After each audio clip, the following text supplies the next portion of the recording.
Good morning and welcome. I'm Fred Kempe. I'm President and CEO of the Atlantic Council. And thank you today for the Atlantic Council and the Korea Foundation's inaugural U.S.-Korea Forum, where we'll be taking on the very timely topic of reimagining the U.S. Republic of Korea partnership in the Trans-Pacific century. I think the fact that we've got two cabinet officials speaking to us today underscores the importance of this relationship. I'd like to extend a special welcome to our speakers, board directors, and partners who are attending today's event, as well as our partners from the U.S. government and foreign embassies. I never liked the word foreign embassies, non-U.S. enemies, because you're all stakeholders of the Atlantic Council. We're honored to have you join us. Special thanks to our partner and co-host of today's events, the Korea Foundation. Your generous support has made this event and numerous other Korea-related efforts possible. We're deeply appreciative of your commitment, your support of our work, and your efforts to strengthen U.S.-Korea bilateral relationship. The Atlantic Council prides itself in its success in galvanizing U.S. leadership to tackle global challenges. But we can't do that alone. Our 12 centers and programs work closely with like-minded partners and allies across the world, from the Middle East to Latin America to Africa to Asia. We are less a U.S. organization than we are an organization working together with our global friends and allies as a single entity. Since the founding of the Atlantic Council in 1961, the world has changed and continues to evolve at a now staggering pace. The days when the transatlantic community could focus only on Europe and Europe's neighborhood and ignore major developments in Asia are long gone. Similarly, the era when our Asian allies and partners could focus only on the Asia-Pacific and not work with the United States and our European allies on European and global developments are well past us. And that is the driving mission behind the Council's growing body of Asia-Pacific work, to bring the transatlantic and trans-Pacific communities together around the most important and strategic challenges and opportunities we face. Our ability to tackle the mounting challenges to global security and stability will be predicated on an effective transatlantic Pacific partnership. As this effort has lifted off, we've done this at all levels, from convening research and governmental communities to hosting long-term visiting fellows, research fellows, to honoring, and this was a very important moment last year and this year, to honoring side-by-side at our Global Citizen Award in 2016, Japanese Prime Minister Shinzo Abe and Italian Prime Minister Matteo Renzi, and then that was in 2016, and then this last year at the UN General Assembly in New York, Canadian Prime Minister Justin Trudeau alongside Korean President Moon Jae-in. It was a fantastic evening where the Canadian leader and the South Korean leader really underscored the double purpose of the Atlantic Council, the transatlantic community, the trans-Pacific community. My hat goes off to our Senior Vice President of the Atlantic Council, Barry Pavel, who's also the director of the Brent Scowcroft Center, and then Dr. Mian Oh and Hui Hui Wee. Their hard work and dedication has, in a little over a year, succeeded in quintupling our work with partners in Asia. Special kudos and sincere gratitude goes to Dr. Oh of the Brent Scowcroft Center. Without her dedication toward U.S.-Korean relations and commitment to the Atlantic Council's mission, we wouldn't be sitting here today with this meeting. She's grown our Asia-related efforts by leaps and bounds, spearheaded this forum, established a U.S.-Korea Smart Partnership Project to expand new areas of cooperation for the fourth industrial revolution, launched a visiting scholar program, bringing in Korean, Japanese, and Chinese senior fellows, and developed new programming on Japan. Last but certainly not least, she is co-director and co-author of the Council's Strategy for Trans-Pacific Century, a report resulting from Asia-Pacific Strategy Task Force. I will talk more in a moment. So this is an example of the entrepreneurial spirit that the Atlantic Council embodies, Dr. O has embraced this ethic and created an impressive body of Asia-related work. I guess the only question is, what are you going to do for an encore, Dr. O, in 2018? So we believe this transatlantic Pacific effort is now more important than ever. That's why in 2016 we organized an Asia-Pacific Strategy Task Force, co-chaired by former Atlantic Council Chairman John Huntsman, who of course is now the U.S. Ambassador in Moscow, former Prime Minister of Sweden Carl Bildt, and Chairman and CEO of the First East Investment Group, Victor Chu. After over a year of work, we released the final report from the task force this fall, A Strategy for the Trans-Pacific Century. The report outlines the looming challenges of the Asia-Pacific in broad brushstrokes and proposes realistic, pragmatic steps to address them. It does not present this as a Washington-centric vision for the region, but rather it is a common vision brought together with our partners from the region. Its authors highlight a new emerging strategic agenda that includes disruptive technologies, water security, and other issues that will significantly affect the region's geopolitics. It also emphasizes the importance of tri-continental consultations among the U.S., Europe, and Asia on issues that hold global significance. I can think of few that would be higher on that list than North Korea. The conclusion of the report closely reflects a sentiment that figures at the heart of everything we do here at the Atlantic Council, the belief that a meaningful approach to any problem in international affairs must be multilateral and multi-stakeholder in character, and in this case requires significant investment by parties across Europe, Asia, and America. President Trump's 11-day trip through the Asia-Pacific last month served to illustrate the economic and security challenges ahead for the region and the necessity to work in close concert with our allies and partners. The Republic of Korea, a longtime partner of the United States and one of our most dynamic and important bilateral partners anywhere, will be essential for the United States to successfully protect and advance its interests in the U.S. Pacific and beyond. The United States and the Republic of Korea share a long history of friendship and cooperation based on common values and interests. And in recent years, the U.S.-ROK alliance has expanded into deep, comprehensive global partnership, and South Korea's role as a regional and global leader has grown. People-to-people ties between the United States and ROK have never been stronger.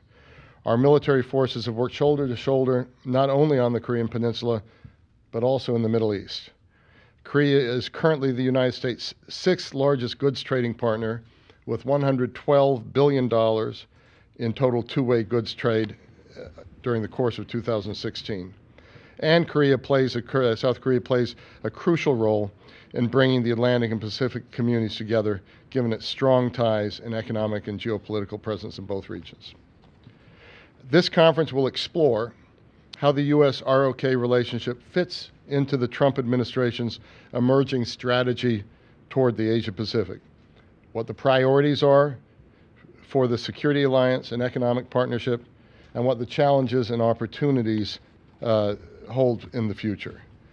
Later today, we'll have two impactful keynote speeches from U.S. Secretary of Commerce Wilbur Ross and U.S. Secretary of State Rex Tillerson, as well as a panel discussion on the economic security nexus featuring former National Security Advisor Stephen Hadley, who has recently been in the Republic of Korea on behalf of the Atlantic Council, and former Minister of Foreign Affairs of Korea, Dr. Young-kwan Yoon.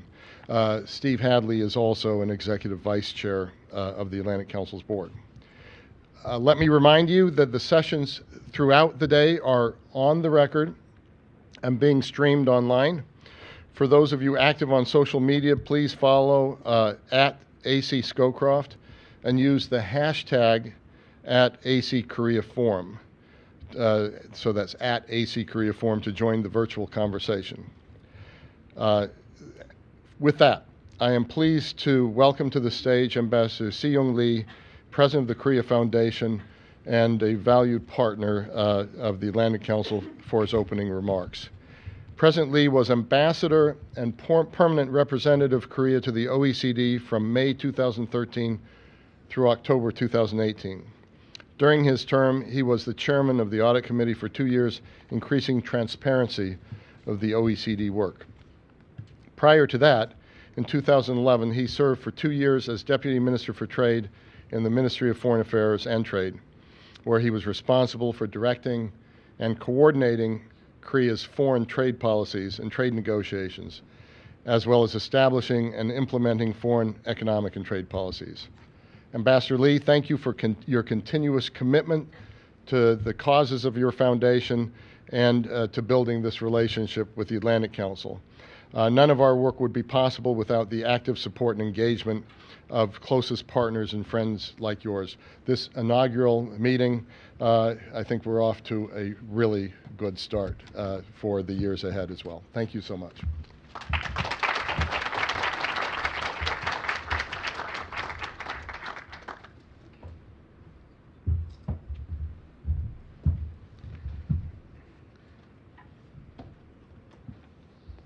Thank you very much, Mr. Frederick Kempe, for your kind and warm words. Well, distinguished delegates, ladies and gentlemen, very good morning and welcome to, as he said, this inaugural Atlantic Council Korea Foundation Forum 2017.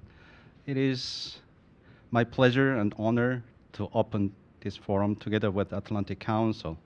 First of all, I'd like to express my appreciation of Atlantic Council for all their hard work in preparation for our two-day forum. Allow me also to express my sincere gratitude to the delegates from both sides for finding time to participate in this forum as panelists and discussants in spite of your very hectic year-end schedules. I appreciate all of you in the audience for joining this event to share in this wonderful exchange of ideas with our very special speakers and delegates.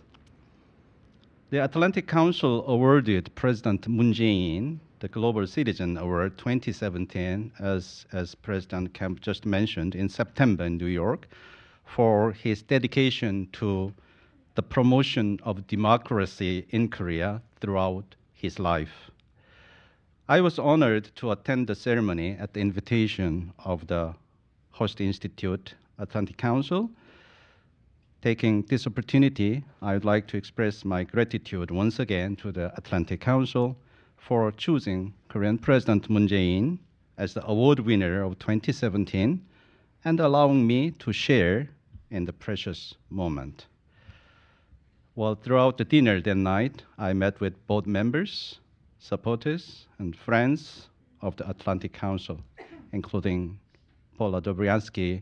She recollected her first visit to South Korea, 1980. Probably that made her a big fan of Korea until today. Well, I was honored to chat with former diplomats, generals, and many other renowned figures around the tables who have served for decades with or without titles, building a stronger alliance between our two countries and a deeper friendship between our peoples. Based on this strengthened partnership of this year, the two institutes are offering you an outstanding event here today and tomorrow. I have no hesitation in saying that this forum will provide us with an extraordinary opportunity to hear from two major secretaries of the current U.S. administration. Both the Honorable Wilbur Ross, Secretary of Commerce, and the Honorable Rex Tillerson, Secretary of State, have graced us with their presence here this afternoon. Ladies and gentlemen, the diplomatic relationship between Korea and the U.S. dates back to 1882, exactly 135 years ago, when Korea was still under the Joseon dynasty. Following a period of colonial rule under Japanese occupation, our new bilateral relationship blossomed from amidst the ashes of World War II, when the U.S. oversaw Korea's birth as a new republic on the southern part of the Korean Peninsula. War on the Korean Peninsula reinforced our bilateral relationship into one of the strongest alliances in the modern world. This is an alliance forged in blood, transformed through decades of painstaking efforts, striving for lasting peace and prosperity on the Korean Peninsula and beyond. The past couple of decades, in particular, have witnessed both sides join hand in hand to prevent the nuclearization of North Korea, a battle that has now reached its critical juncture. North Korea has fired 23 missiles during 16 tests since February this year, further perfecting its technology with each successive launch. The 2-month respite between the latest 2 missile tests has regrettably turned out to be another fallstone, with no signs of any meaningful policy change on the horizon. The international community has offered us an outpouring of support, imposing maximum pressure through the strongest ever sanction on North Korea. The ROK government has conveyed its commitment to pushing back against these provocations, while leaving the door open to dialogue should North Korea change course towards a peaceful and diplomatic solution. Fortunately, the call for diplomacy recently rings loud and clear from the public, both in Korea and the United States, as well as amongst the international community, including the UN. While our bilateral security relations remain the foundation of the US-Korea alliance, the 5-year-old KORUS FTA has become its economic pillar. It has provided US companies with greater access to the Korean market, while inviting Korean investment throughout many states in the United States. Despite the fact that the world trade volume has continued to flounder in the years following the financial crisis of 2008, and despite the rapid rise of China as a major trading partner for both Korea and the United States, our two nations still enjoyed a rise in both trade volume and market share last year. From the perspective of Korea, the KORUS FTA has been a win-win deal and the driving force for greater growth and prosperity in both countries. While both sides are looking for a fairer and more balanced bilateral trade relationship, the overall track record of the KORUS FTA should not be overlooked. We must not kill the cow in an effort to straighten its crooked horns, as the old Korean saying goes. Ladies and gentlemen, over the course of time, our two countries have shared the common values of promoting democracy and market economy while experiencing flourishing exchange of people, culture, and much more. I believe that Korea occupies a special place in the heart of American people, as Korea represents the greatest success story built upon the core US values of the market economy, democracy based on human rights and the rule of law. Every year, the Korea Foundation puts a heavy emphasis on projects and programs in the United States. Indeed, the Korea Foundation has provided the lion's share of funding available to it for the programs proposed by the United States universities and think tanks. I'm proud and confident that these efforts since the establishment of the Korea Foundation in 1991 have further strengthened the relationship between our two countries and have promoted better understanding between our peoples. I sincerely believe that this forum will provide us with a timely platform to share our views with each other on opportunities and challenges for the alliance. In addition, the speeches of both secretaries will provide policymakers of the United States and Korea with valuable guidance for the future of our bilateral relationship. In conclusion, I would like to express my sincere appreciation once again to President Kempe and all the staff of the Atlantic Council for their work to make this forum possible. Thank you very much.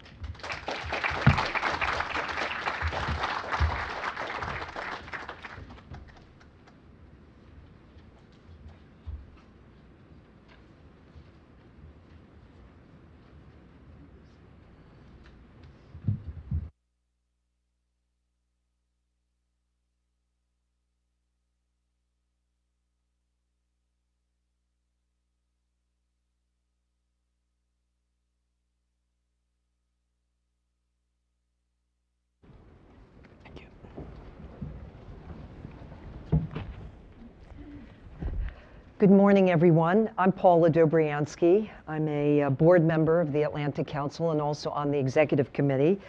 And if I may also say proudly, because my name was invoked by Ambassador Lee, my first visit to Asia, in fact, was to South Korea on a youth exchange, and of which it has roots in the Korea Foundation. And I have felt tied to the Korean Peninsula ever since.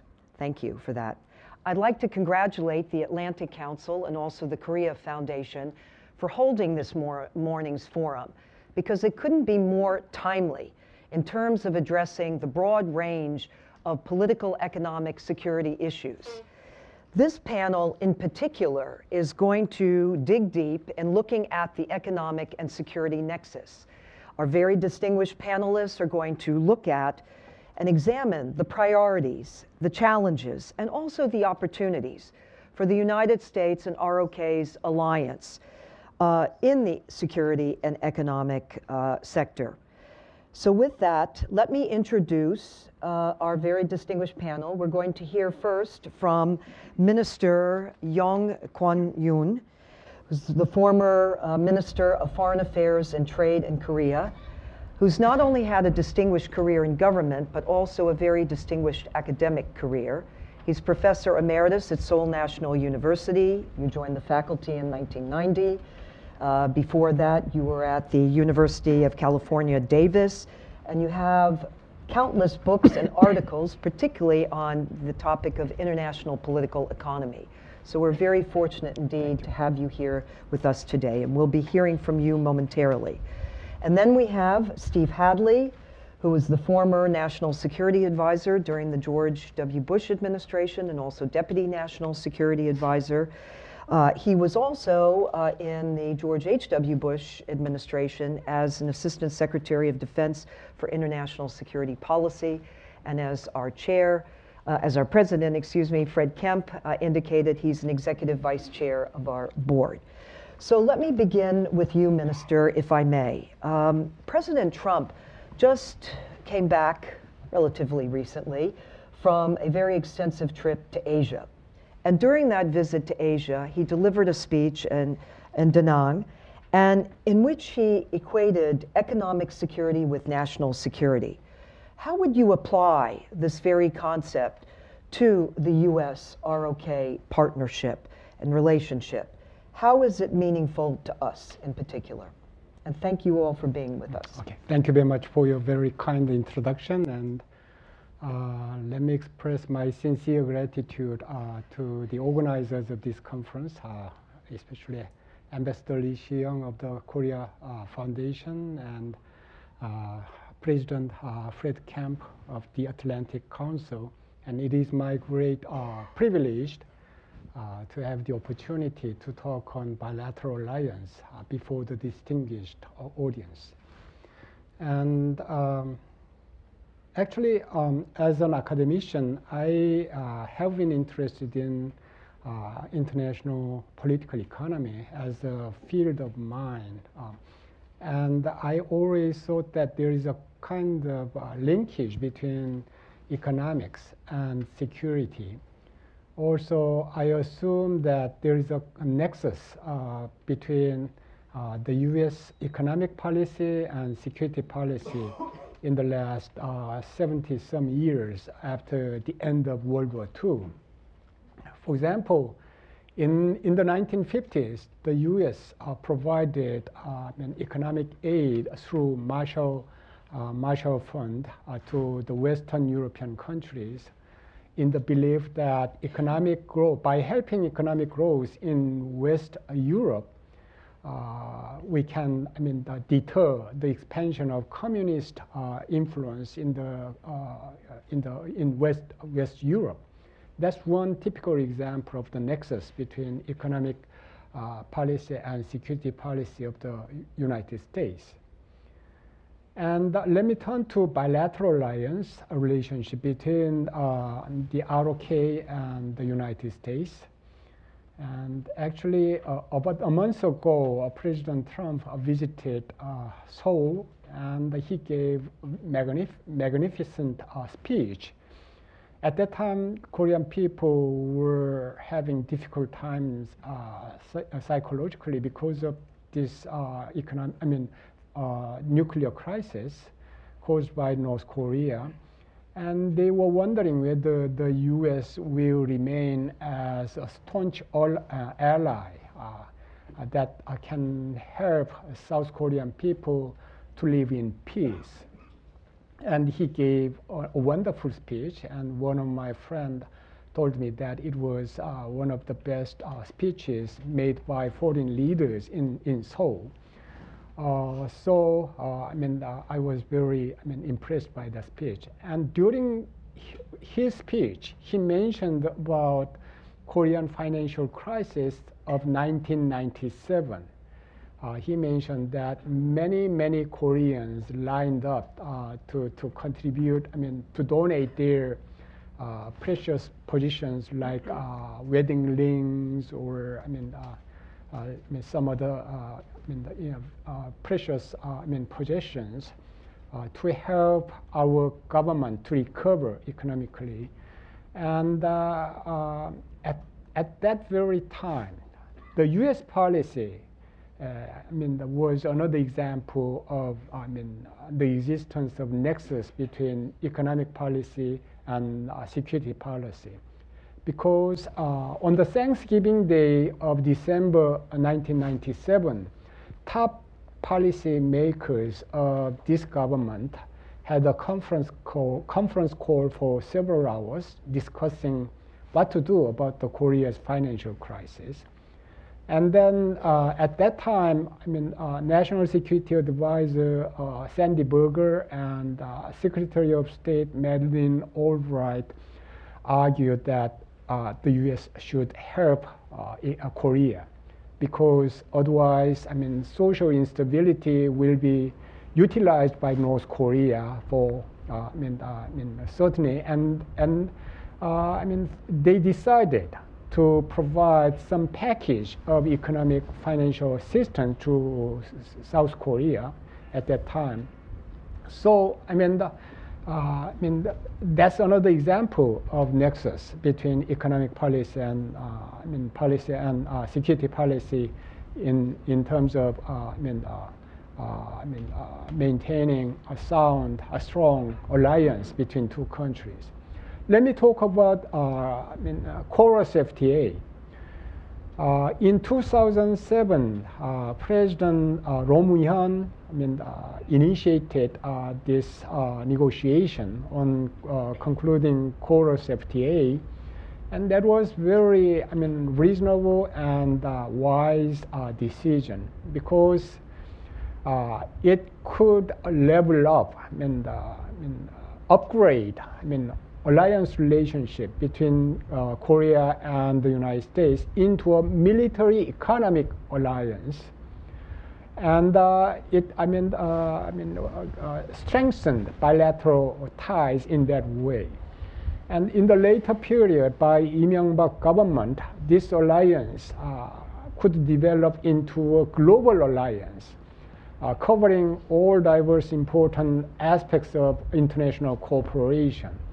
So I think this is all good examples of the nexus between economic policy and security policy in terms of ROK-US alliance. Minister, thank you for that response. Steve, we'd like to get your view on this very same question. Given President Trump's remarks and this connection of economic security as national security, I think the minister gave some very graphic examples. Give us your view as to how and why this is important to the U.S.-ROK relationship. Well, I think on the interaction between the security and economic, I think it has been managed by the United States and South Korea very skillfully over the last 60, 70 years. The alliance, a relationship between the United States and the Republic of Korea, the alliance relationship with the United States and Japan, gave those countries and populations the confidence to focus on building their societies and building their economies. And it's really remarkable what the Republic of Korea has been able to do in this since the Korean War period. You know, if you visit there, the dynamism of that society and of that economy is truly remarkable. And in that process, they've also made a transition from authoritarianism to a very healthy democracy. It's a great success story. So I think the alliance gave both Korea and Japan the confidence to focus on building their societies, which of course is where, in the end of the day, true security lies. Second, the United States, in some sense, was a balancer in the region. We had a better relationship, in some sense, with each of the countries, major countries in the region, than they had with each other. And we used that to try to maintain stability in the region, which allowed not only the emergence of Japan and South Korea, but also to emerge this regional economic engine, which has been a source of so much prosperity for not just the region, but the globe, and which has been the vehicle by which middle classes have been created and hundreds of millions of people in China have come out of poverty. So it has been a remarkable example of where, if you provide the right security framework, economic life can flower. Now we have challenges going forward, and I think in some sense the challenge going forward is to flip it and to use that economic vitality to help solve national security problems. So if you look at and what I'm about to say I think is controversial and not everyone will agree, but if you look at the security challenge presented by what China has been doing in the South China Sea, and you ask, how are we going to manage that? How are we going to keep China from posing its will on its neighbors and making them sacrifice their interests for the interests of China? Part of it is to be present militarily and to insist on freedom of navigation and the like. But also part of it is to make clear that to China that if they go too far in provoking their neighbors in the South China Sea, it will have economic consequences. It will disrupt this wonderful engine of economic prosperity in the region to China's detriment, because of course the legitimacy of the Chinese regime depends on continued economic growth. The legacy of reforming and stabilizing that economy, which is part of Xi Jinping's legacy, is going to depend on economic growth, and that economic growth is going to depend on the continued economic relationship between China, its neighbors, the United States, and Europe. So in some sense, that economic prosperity can be a lever to manage the security challenges that are presented by a China that really has emerged on the real world stage. One last thing. I think we have to see the U.S.-South Korea alliance more broadly. I think the two of us need to cooperate to, in some sense, create the kind of regional relationships that are required if we are all going to encourage China as it further emerges to move in a constructive direction. It's going to take all of us. You know, we used to talk about Northeast Asia, Southeast Asia, South Asia. Those distinctions make no sense. It's all of Asia, and all of Asia is going to need to work together. We're not talking about drawing a line between China and the rest of Asia. We're not talking about containment. But what we are talking about is is the United States, South Korea, Japan, India, Australia, working together to engage China in a way that will encourage it in movement in a constructive direction. And of course, the relationship between the United States and South Korea is going to be an important piece of that. So I think South Korea needs to, in some sense, look beyond the US-ROK alliance and look to its role participating with a larger community of nations in managing the security challenges in the region and maintaining this economic engine that has brought so much prosperity not only to the region but to the world. Both of you have raised issues I want to come back to. I want to come back to Chorus FTA. I want to come back to this issue of China, no less the broader regional comment. But let me go to an issue that does have ramifications for what you just said, Steve. And I'm going to start with you and then come back to the minister. You mentioned the importance of looking at the area regionally and not just only the context of the relationship. One of the issues which the Atlantic Council has placed a real premium on is the issue of the importance of the rules-based international order. In the context of our relationship, what can, though, the United States and the ROK Alliance do to revitalize that and looking at that region broadly? How does one deal with that and also deal with the very issues that you've mentioned? And then I'd like the minister to comment on that, particularly from not only Korea's outlook, but the Asian partners. Well, it's a great question. And you know, one of the great challenges to the international order, the international system, by which we mean that system of alliances and arrangements that emerged after World War II and that have really sustained over the last 70 years a period globally of unprecedented prosperity and security. It's under assault. And the irony is one of the things it's under assault from is an emerged China, which is has certainly aspirations to probably replace the United States at the top of the regional pyramid and maybe at the top of the global pyramid. And it also has, in President Xi's recent speech at the 19th Party Congress, offered itself as an alternative model of sort of authoritarian state capitalism to our model of political democracy and open economies. So oddly enough, China is a threat to that international order, but it also is front and center in how we revise and adapt that international order. The challenge will be to convince China that it is in China's interest to participate in revitalizing and adapting the international order to the changes that have occurred, some of which are the fact that there are now new countries that have much more economic rate, and the international system in terms of voting rights at the World Bank and the IMF and the like have not accommodated to the emergence of South Korea, Japan, China, and India. They need to do so as part of adapting the international order to the new realities. And the trick, I think, is to convince China not to try to construct an alternative order, but to work within the existing order. Because most Chinese I talk to understand that that international system, as much as they criticize the American alliance system in Asia, has actually facilitated the remarkable rise of China. And we need to use that. It requires us, though, to work together to be open to Chinese participation and to Chinese ideas of how to revitalize the international system and then embrace them in a way that makes them constructive. So, for example, everybody knows the Asia Infrastructure Investment Bank, something China came up with to finance investment in the region.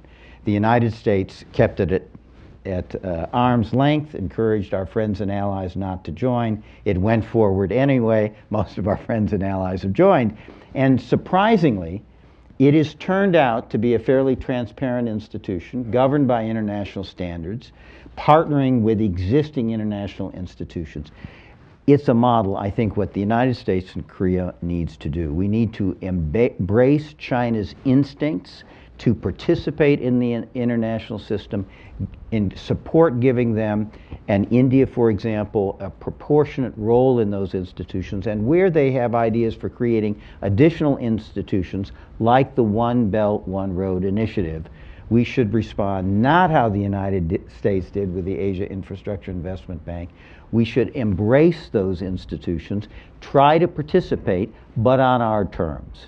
We participate and then try to ensure that the infrastructure projects west of China done under the One Belt, One Road initiative are transparent, meet international standards, do not feed corruption, are responsive to the needs and desires of the populations where the infrastructure is being built, and make sure that it really benefits those societies. In so doing, we not only encourage China to be part of a revised international system, but we also encourage our values. Because how do you get to democracy? It's not just elections. It is building transparent societies that aren't corrupt, that respect the rule of law, that are responsive to their communities, that are inclusive.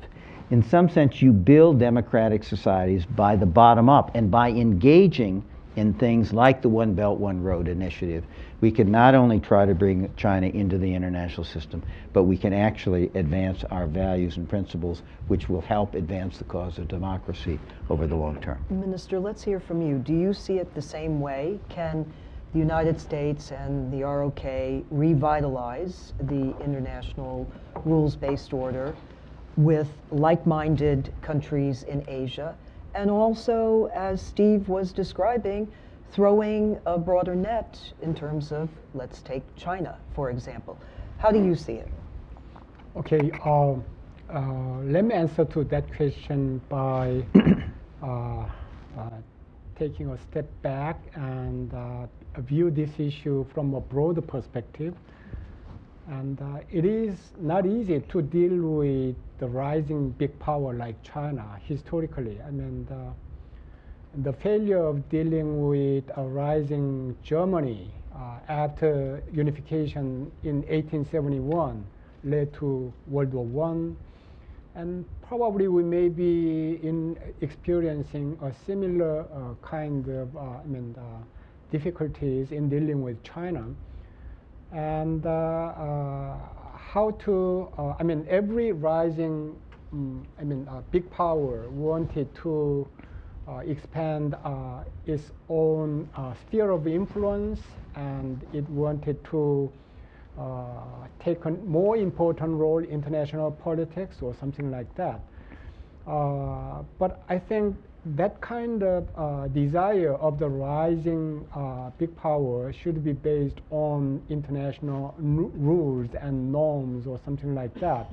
So, it is important for us, international society to emphasize that point whenever we have some communication with China. And also at the same time, I think the U.S. had better, the current Trump administration had better try to develop a kind of a grand strategy of dealing with China, rising China in one way or another. For example, President Obama, his administration developed some concept like rebalancing. And it may be better for this government to have that kind of geostrategic concept when dealing with global issues. Another point that I'd like to mention is that so far, U.S. security policy in that region has been based on hub and spoke model, based on bilateral alliances. And this security order was created in the early years of Cold War confrontation in the 1950s. And this is out of date. And we need to develop a new institution in addition to this alliance system. That is, we need to develop a kind of multilateral security mechanism for international cooperation. This region is very unique in the sense that those countries in Northeast Asia are interdependent economically very heavily. But they are suspicious of each other and they compete with each other. They have many troubles historically, and they have a few territorial conflicts and the North Korea nuclear problem. All those issues are there. And we don't have any effectively working institutional mechanism. So I think it is important to try to build that kind of institutional mechanism, and probably the US and South Korea can work together in that regard. By creating some kind of principles and norms and rules or decision-making procedures which can govern the behavior of the countries in that region, I think we can push China to respect international norms and rules. more effectively. I think that's another important thing that we had better think about. Steve, you seem to want to jump in. I do. I think the minister has put his finger on one of the most important and difficult issues. If you talk to the Chinese, some of them in their moments will say that actually the alliance system, the U.S. alliance with South Korea and Japan, has actually facilitated China's emergence because it has reassured Japan and South Korea that they do not need to feel threatened by a more prosperous and stronger China. They can say that privately in meetings to people they have confidence in. It's not something they can say publicly. What they say publicly is they say, American approach to security in Asia is your alliance systems, but we, China, do not have an alliance with the United States, so your approach to security leaves out China. How can you have a security approach to Asia that leaves out China? And what the minister is focusing on is maybe we need to think about some overarching security structure in Asia. Maybe it's modeled on an OSCE kind of model in Europe, don't know, but it needs to reflect the realities of Asia. An overarching security structure of principles and the like that include not only China, but I would cast the net very broadly, because if we're going to manage an emerged China, it's going to take all of us working together. But it's got to be done in a way that does two things. One, that it's not to the exclusion or replacement of our alliance system, but is a framework under which we can allow, that it would allow China grudgingly to accept those alliances as a part of an overall security architecture. And secondly, we have to avoid this trap. Emerging powers oftentimes want to make the following deal with the international community. We will be a good citizen on global issues if you will allow us to be a hegemon in our neighborhood and dominate our neighbors. We cannot accept that deal. And we need to be, and that is one of the principal reasons why we need to ensure that those alliance arrangements are part of an overarching architecture. It will be a difficult thing to do, but I think it is the kind of thing that we really have to look at if we're going to have a sustainable situation in Asia. And I think the minister is absolutely right. Hard to do, fraught with a lot of peril. In fact, maybe your recommendation is something that the Atlantic Council with the foundation, Korea Foundation, can take on and be thinking a bit more in this, creatively on this very point. You seem to want to say something additionally, because may I insert this, and please, right now there's the South Korea-China summit that's, I understand, taking place. I don't know if you want to comment on any goals, objectives in the context of that summit that you see. Of course, there are some obvious goals and objectives that would be part of that discussion, but even as relevant to this conversation.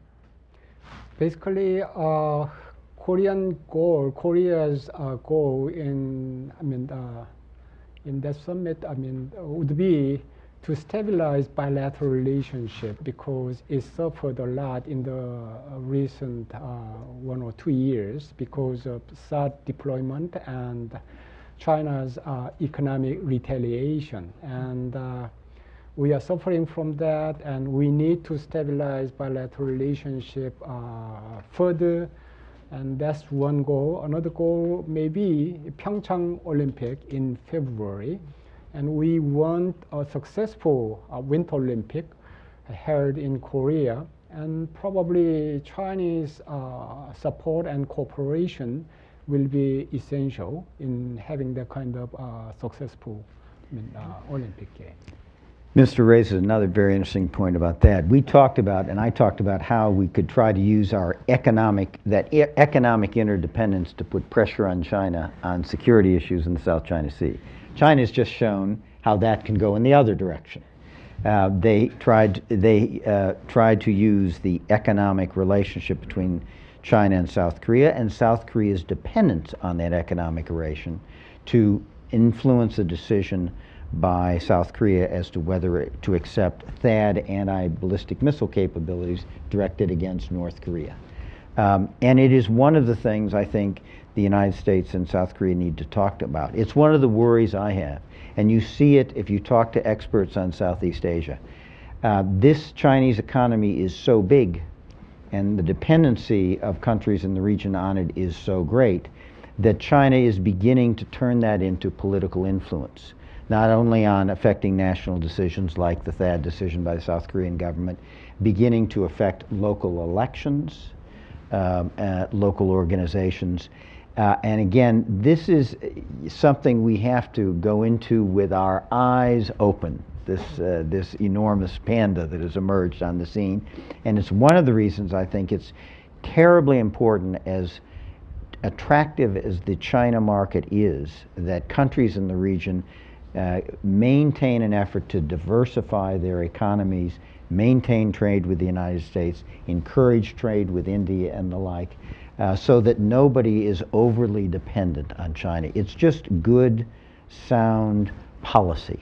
And it's one of the reasons why I was very sad that the administration decided to step away from the Trans-Pacific Partnership.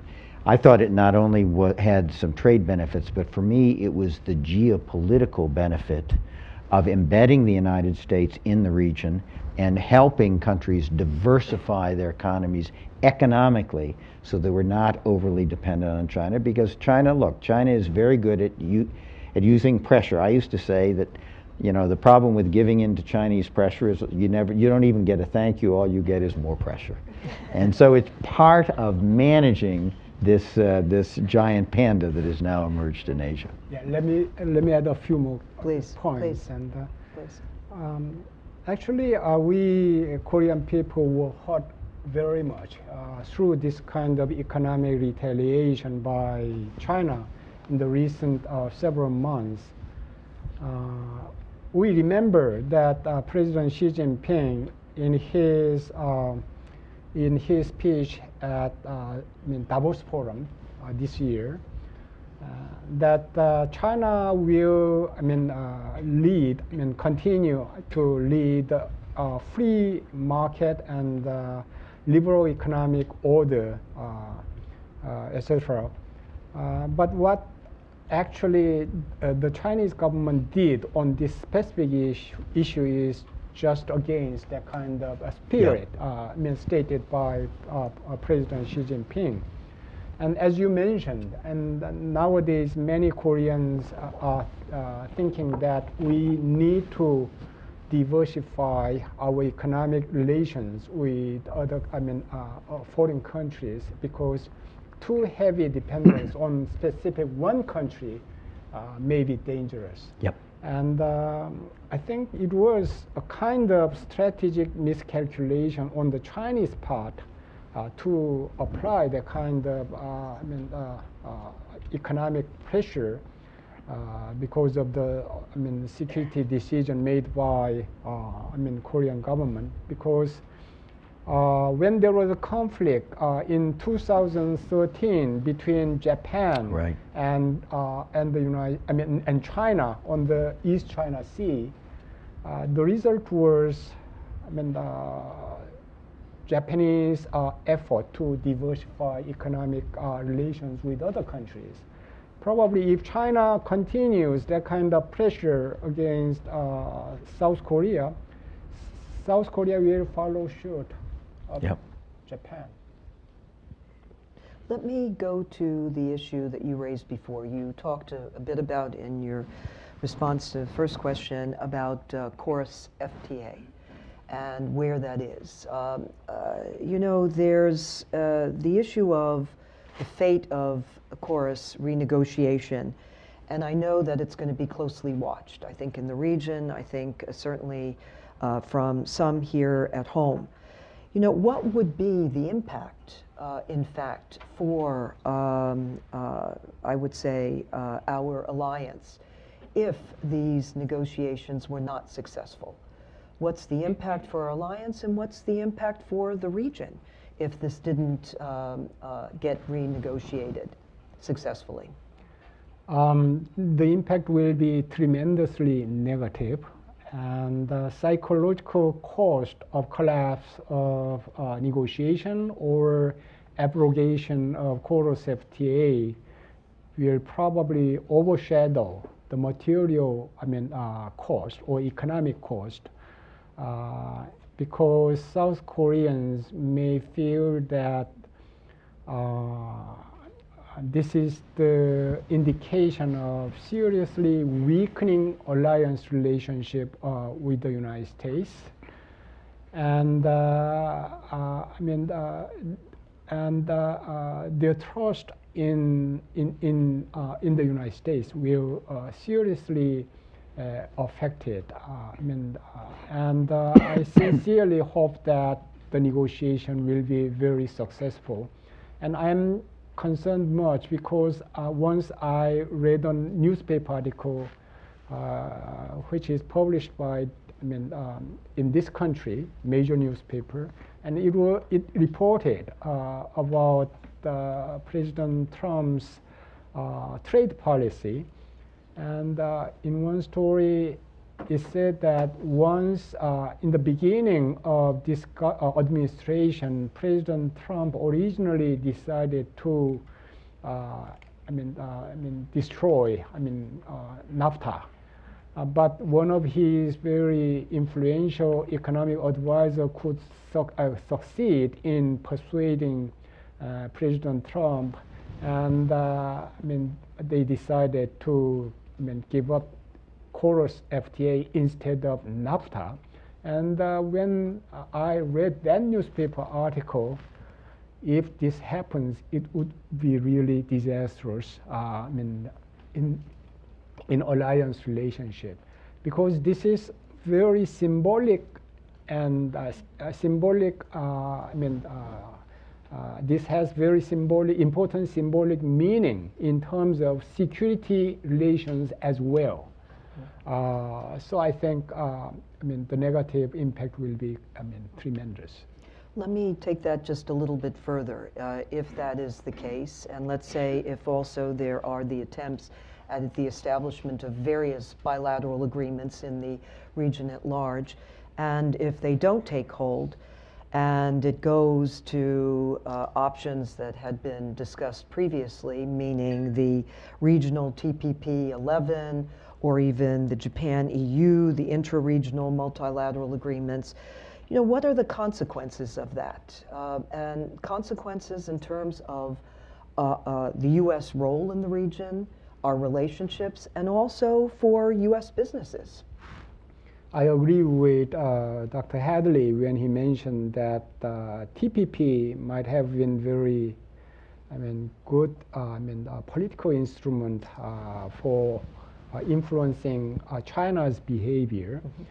And actually, I'm a believer of multilateralism in terms of economic policy, because bilateralism, may provide room for asymmetric political power distort the working of free market or market rationality in one way or another.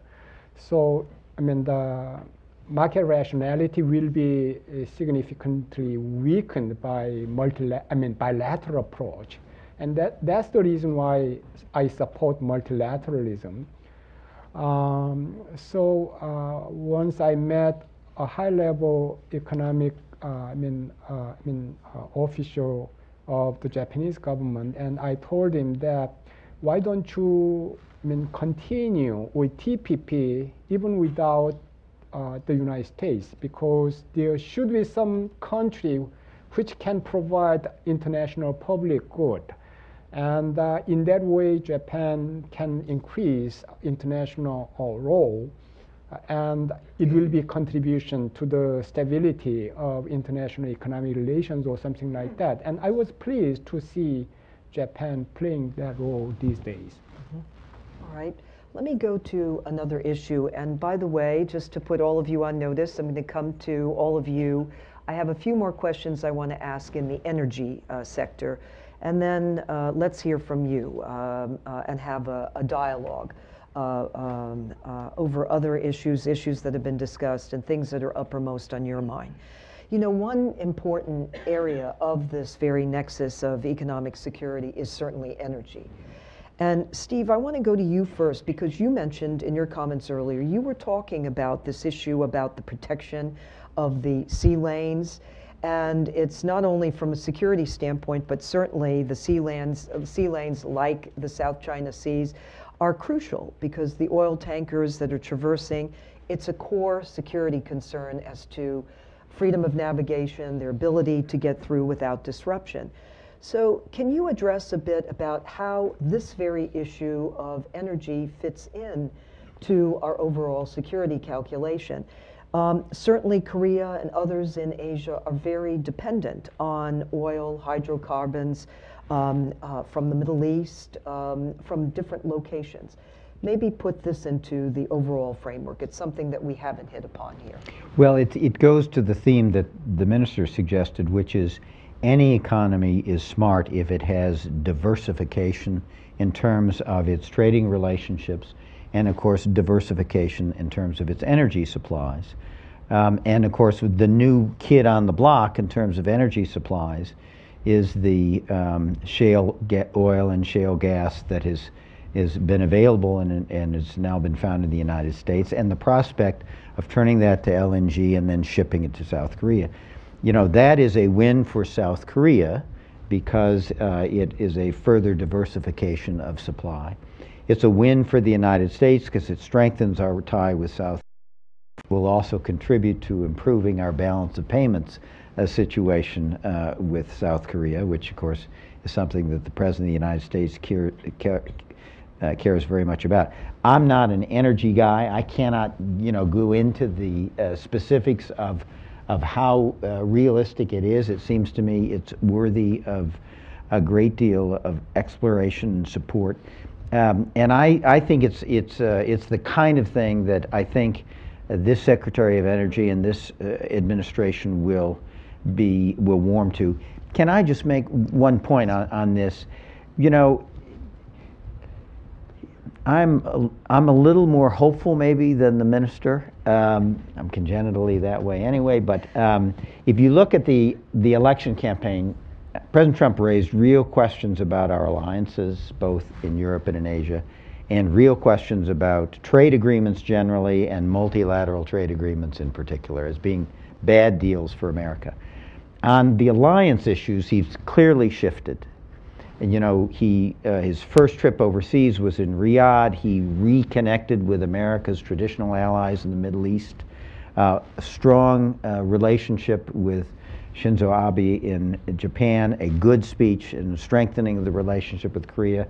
If you listen to Secretary Tillerson's speech at the Wilson Center a week ago, I think they've got the alliance issue back where it should be, that alliances are terrific resources for American security. I think we're fine in that. I think the migration on trade is tougher and going to be slower because it's so much a part of the program that President Trump ran on and the constituency that elected him as president, which had real grievances about the trading system. So I think that one is a work in progress. But I think, you know, we saw progress in that a push was made to get him to get out of the U.S. ROK free trade agreement, and looking at the challenge of North Korea and the need for having South Korea firmly on our side in meeting that challenge, he stepped away from it. I think that's progress. I think more progress needs to be made in that score, but I think there are a lot of voices now in the administration that understand the importance to national security of that trade arrangement, and hopefully we will have a good negotiation and come up something that will be good for South Korea and good for the United States and strengthen the alliance, not undermine it. Thank you very much. I'm very much relieved by your comment on that. Well, fingers crossed.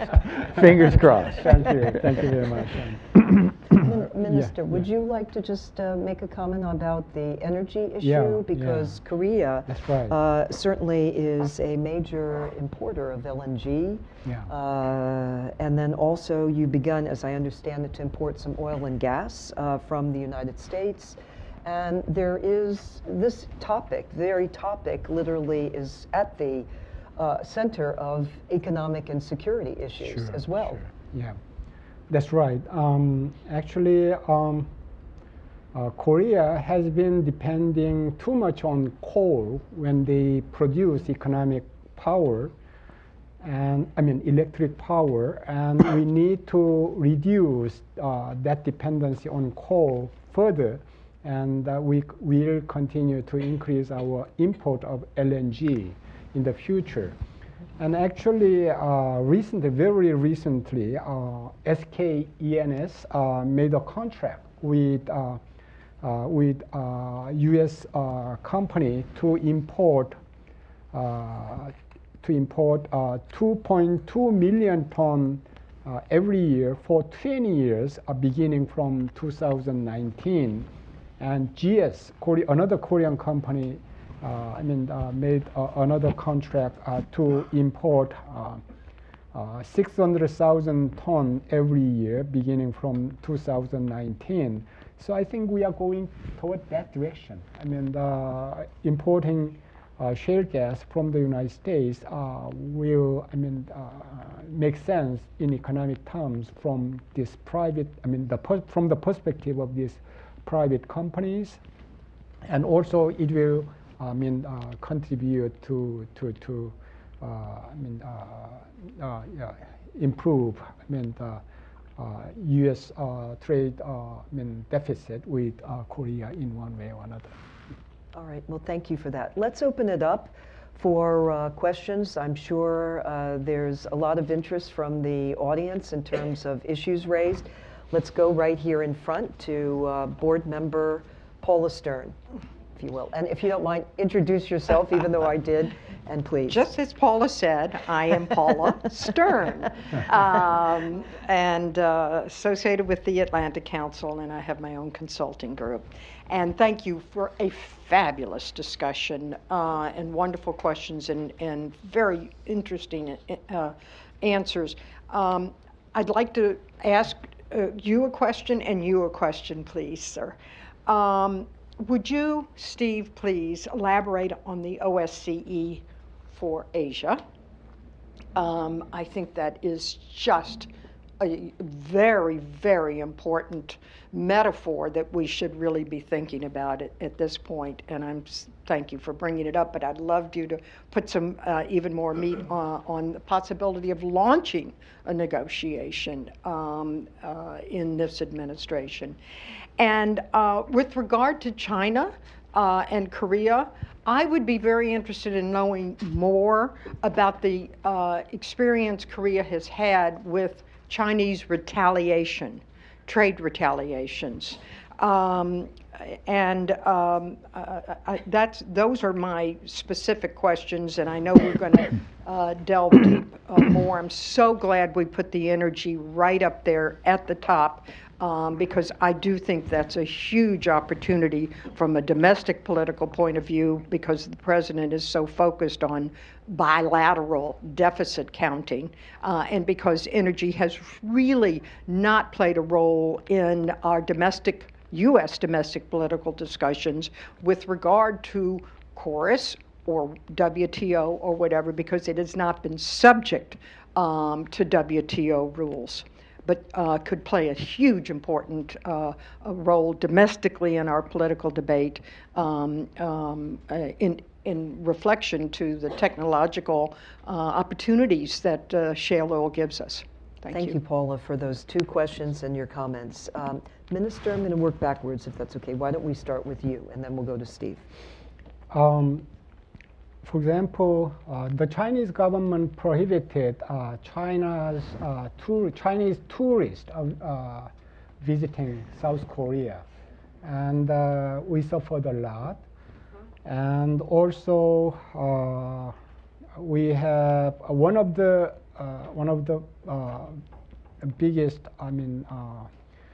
big business in Korea is Lotte. Lotte, this company provided the site for deploying SAT, Chinese government specifically pointed out this company, and as the result of Chinese retaliation on this company, they closed their distribution network inside China and withdrew from China. This kind of retaliation was there. And there are many other areas we suffered. It was a kind of sad because that's exactly against international norm and rule, separating economic matters and political security matters, and linking those two in a negative way. So I think it gave an important lesson to all Koreans, and it will be difficult for Korean people to forget that experience. Thank you. Steve. I'm not sure I can put too much more details on the structure for China, and I'm not sure I'm persuaded that it's in order. I'll give you just an example. In 2006 or 7, I asked our Asia group at the NSC, when I was National Security Advisor, do we need more sort of overarching architectures in security and trade and economics in Asia? And they came back in a nice way, saying this is the dumbest idea we've ever heard, that the better approach is, and that we had it in trade, is a series of non-concentric circles, various relationships involving some parties, not others. That was the right approach on trade, and that was the right approach on security. We then, within 6 months, had proposed the TPP in the Bush administration, which was a single overarching structure.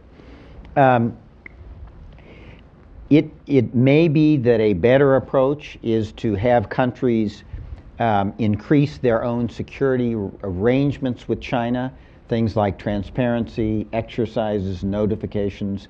That may be a better place to start than some kind of big bang, everybody sits down and negotiates a top-down OSCE type arrangement. That's really tough to do. We did it in Europe because we'd come through the end of the Cold War. And when you have a major event like that, it has opportunities for architecture that may not be possible. I would say the instinct is right, and the minister's instinct is right. We need to look at a more inclusive security architecture. But a lot of work needs to be done figuring out whether it's a series of arrangements that embrace and engulf China in some sense, or whether you want something single overarching. I suspect that even if you want something single and overarching, you need to build towards it from the bottom up. But more work needs to be done there. It's a fascinating issue. Yes, thank you. All right, let's go to the gentleman right there. The mic is, I think, making its way around to you. Oh, all right. Well, I was correct. Thank you so much for that. If you don't mind introducing yourself. I'm Peter Humphrey. I'm an intelligence analyst and a former diplomat. Y'all raised the problem of the South China Sea correctly. And the big problem, ultimately in a crisis situation, would be that energy headed for Korea and Japan would be interdicted. And as such, given that it's such a huge problem, I'm a little stuck on why there isn't a more regional response to China taking over an ocean, the size of the continental U.S. Do we really have to live with ad hocery, in which some incident against a Korean fishing boat causes Korea to respond? Or is it possible to get in front of this with both an ASEAN and a Japan-Korea relationship to joint patrol or joint demarche to China and say, this will not do. You don't get to take over that chunk of ocean without objections from the neighbors. All right, let's get a response to that. And do you mind passing the mic back to the gentleman who so graciously gave it to you? All right, any reactions to that? As you mentioned, the freedom of navigation is very important from Korean perspective. And I think our government made it clear that we are concerned on that issue. And the previous government, I mean, I think it was during Park Geun-hye government, our foreign minister expressed our concern on that issue. So that kind of concern and worries will continue to be there. And we will probably try to find what kind of role we can.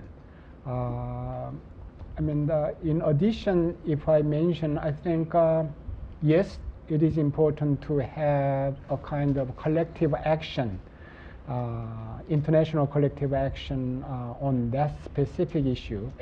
But on the other hand, I think the role of the United States is very important. When I met Southeast Asian friends recently, he was somewhat skeptical on the role of U.S. in strictly, pushing, this, against, China. For example, he talked about rebalancing strategy by previous administration in this country, and he said that there was much talk, but those talks on freedom of navigation was not much supported by real action.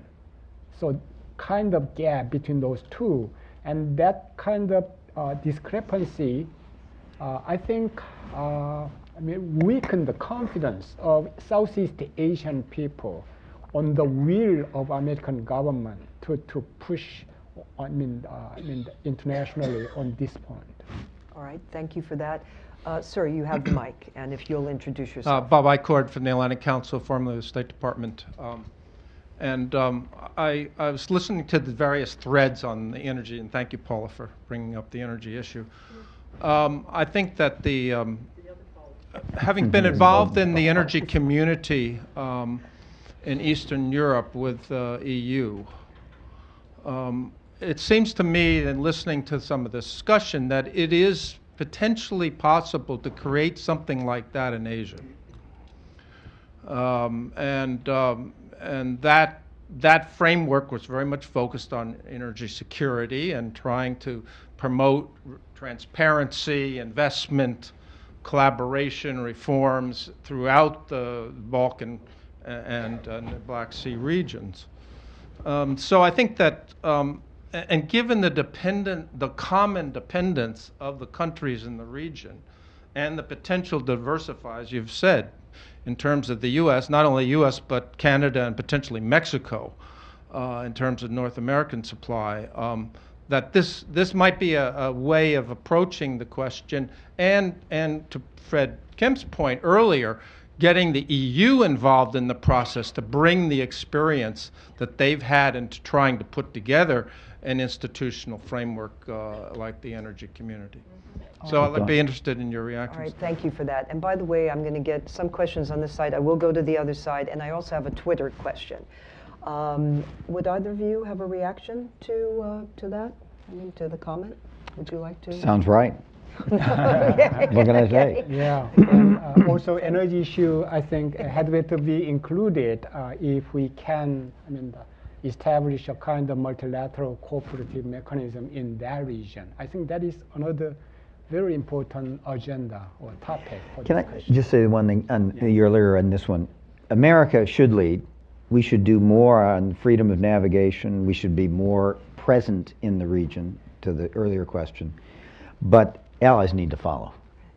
People need to step up, and it shouldn't just be us that are doing the freedom of navigation. The game is not lost. It is not a China lake. And, China can interrupt the flows in the South China Sea. So could we. And China would be hurt almost as much as our allies. So we've got tools available to manage this problem because of the mutual dependence not only of our allies but also China. Absolutely. We have a question here from one of our board members, and then we're going to go to the young lady there. No. I was just going to say afterwards, because she was very anxious, we're going to go to the young lady after you. please. No, go ahead. Go I'm ahead. DeVere Pearson. I'm one of the many vice chairmen of the Atlantic Council, and I want to step back for just a moment and pay tribute to the Republic of Korea.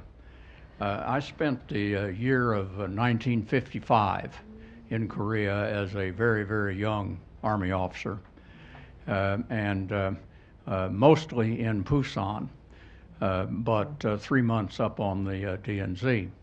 And I traveled back and forth between Seoul and Busan on a regular basis. And riding up from Busan to Seoul, there was nothing but desolation.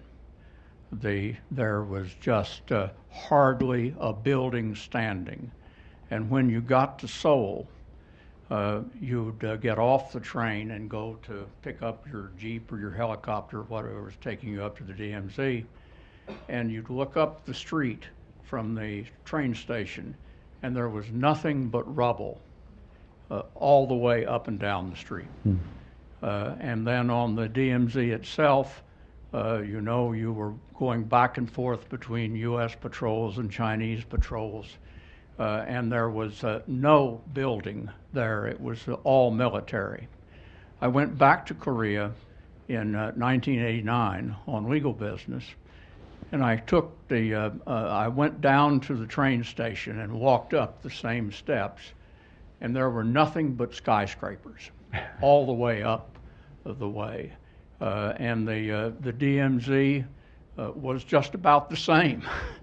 So we have the luxury of dealing with an entirely new set of problems, and I salute the Republic of Korea for building from that rubble to become an important and vibrant country in the United States, that the United States is proud to have a relationship with and proud to build with, and we have all of the problems that you and Paula and Steve have been talking about, but we do that from a base of mutual respect, and that gives us a very leg up in dealing with these problems. And so I want to salute the Republic of Korea and say what an honor it is for those of us on the Atlantic Council to have the opportunity to work with you in dealing with the 21st century problems that we faced together.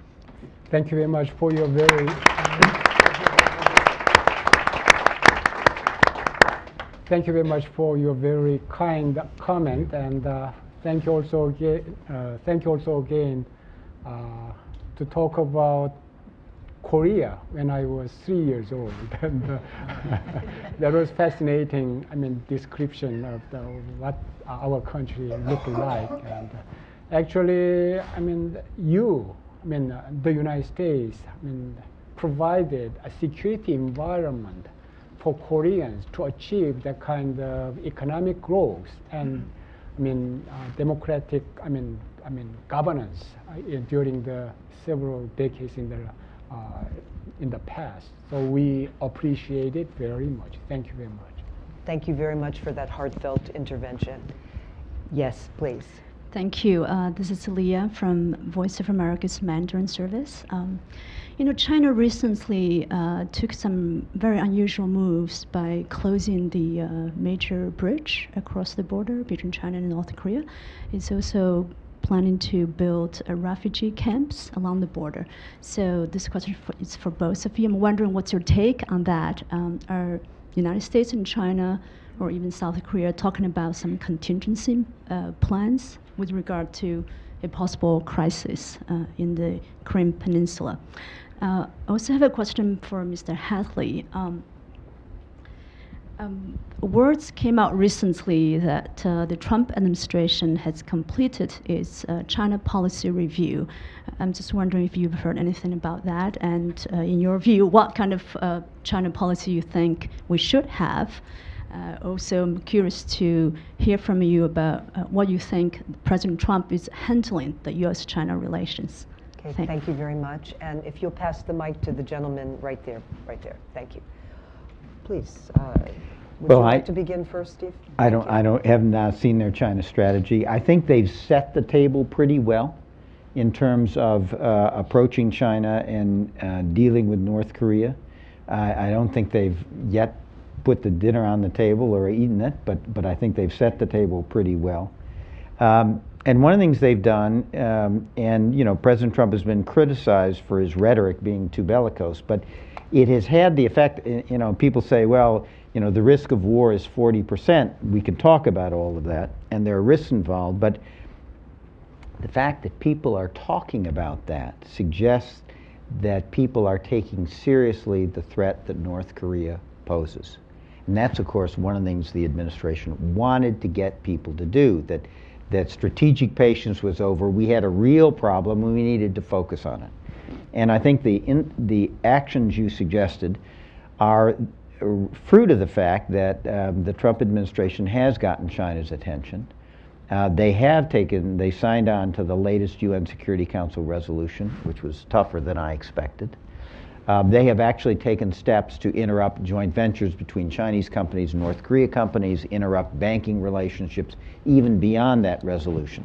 But you mentioned something very important, which is China will only go so far because they are worried about destabilizing North Korea, not only for the refugee flows and the likes that would follow from that, but also this concern that instability in the North Korean government would be taken advantage of by the United States and South Korea to China's detriment, whether it's moving forces into North Korea, seizing North Korean nuclear weapons and the like. And I think there needs to be, and I think Secretary Tillerson has tried to be reassuring to China in his public statements, but there needs to be a strategic dialogue privately at a high level between the United States and China to develop a sort of common understanding of where things end up on the North Korean peninsula and what we will each do and not do if there is a contingency on the peninsula. And I think only if we do that will we get China to be willing to use the pressure that it has and the leverage it has over on North Korea, which is an element of setting up what one hopes would be some kind of diplomatic solution to this. I do have to say one thing. Remember, we've been down this road with North Korea twice before. Clinton administration had an agreement for the denuclearization of the Crimean Peninsula in 1994, couldn't keep North Korea in it. They cheated on it. Bush administration tried again. We had an agreement September 19th, 2005, as part of the six-party talks in which South Korea participated, also for the denuclearization of the peninsula. We couldn't keep North Korea in it. So, you know, there's a problem here. You know, we've been down the diplomacy route before. It hasn't worked. And the question is, you know, why do we think it will work this time? So this is a tough issue, and it's one that there needs to be the most intensive communications between the United States and China, and especially between the United States and South Korea, the United States and Japan. I agree with Dr. Hadley when he mentioned about the desirability of separating North Korean nuclear issue from strategic competition between the United States and China. I think that is very important because Chinese leaders have always been concerned about the possibility of Korean Peninsula being used, as a route for maritime powers to invade, their own country, or Korean Peninsula becoming a member of anti-China coalition which encircles China. So, removing that kind of concern in the minds of Chinese leaders will help a lot in resolving North Korean nuclear problem. That is a very important issue. And there are many other important issues like what to do about WMD if something happens in North Korea. What about humanitarian issues? What about some other security issues or something like that? So, we need to talk about that, assuming that some contingency situation may come. But China has been, declining to have deep, discussion on those issues, and that was some problem actually. because that will lead to some confusion if that kind of contingency situation comes. So I think we need to try, to continue, our effort toward that direction, in discussing all these complicated issues in advance. All right, thank you, Right. Minister. Sir, you have the next question. And if you'll introduce yourself. I'm Hak Sun-baek, one of the Korean delegates here. Yes. Mr. Hadley, you emphasized the importance of keeping alliance systems, Korea-U.S. alliance and U.S.-Japan alliance, as part of the overarching security architecture in Northeast Asia. But as you know, Korea is just out there on the front line vis-a-vis China, and we have been constantly exposed to retaliations, as evidenced recently by Hold the mic South, if you would. So by everyone South can hear. Korea's South Korea decided to allow U.S. deployment of that anti-missile system in the South Korean soil. So, what is your idea or policy to share burden of Korea's the cost South Korea has to pay to maintain Korea-U.S. alliance robust? And that's my first question. The other question has to do with the idea of security and economic nexus we talked about. Both the United States and China, as big powers, have adopted that idea, that policy, the security economic nexus in their own way in dealing with the Northeast Asia, at large, and also the Korean Korean Peninsula in particular. How do you compare the U.S. interest and Chinese interests in dealing with the South Korea and the North Korea respectively in your effort to apply security economic nexus? Do you see any way to converge your interest and Chinese interest in helping security and economic nexus evolve more positively to resolve the Korean nuclear crisis and also to have a prosperous economy in that region? As we all know, China wants to denuclearize North Korea, but does not want to see North Korea collapse because of the too much pressure coming from the international community, including the United States. And South Korea also has to deal with this, the economic success and also denuclearization of North Korea. Thank you so much. Thank you. Thank you. Please, I think Well, Steve was just briefly, directed those to you. are big and important questions, and I can't do them justice. I would say, yes, South Korea is bearing a burden in terms of security. It bears the burden of its geography and where it is in the world. And it is, but the United States is also bearing a burden in terms of a deployment of close to 30,000 folks on the peninsula for the last 60, 70 years.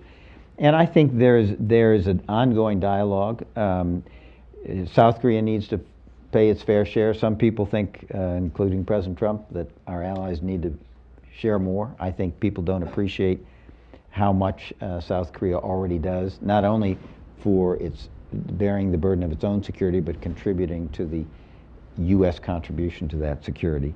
I'm not too worried about that issue. I think it's manageable. The interesting thing is that China has an enormous stake in the continued economic viability and security of South Korea because China has a very robust trading relationship with South Korea. So in some sense, I would say on strictly objective terms, South Korea is a lot more important to China than is North Korea, certainly economically. And that is one of the things that I think will contribute to and has contributed to our ability to manage this situation and sort of work these issues because China actually doesn't want any disruption on the peninsula either because it gets a lot of benefit from a robust, healthy, secure South Korea. And I don't think they want to put that in risk, notwithstanding what may be on the agenda of Kim Jong-un. We have a Twitter question, and it's from Kai Gums. The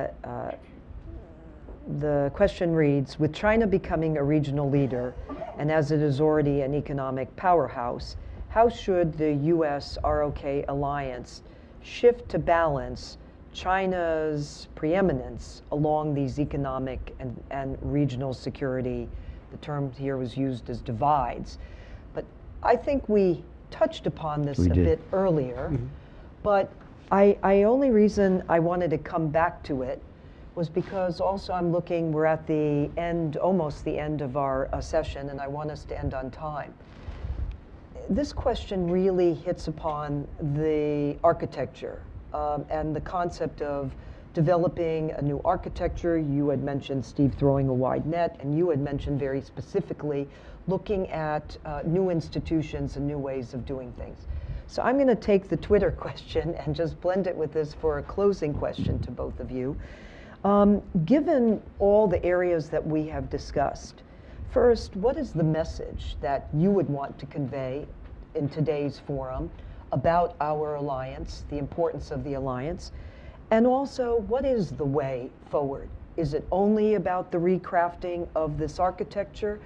Are there other traditions and roots of our alliance that we also must look at in terms of, I wouldn't use the word revitalizing, but ensuring that it continues to be strong? So, Minister, may we begin with you?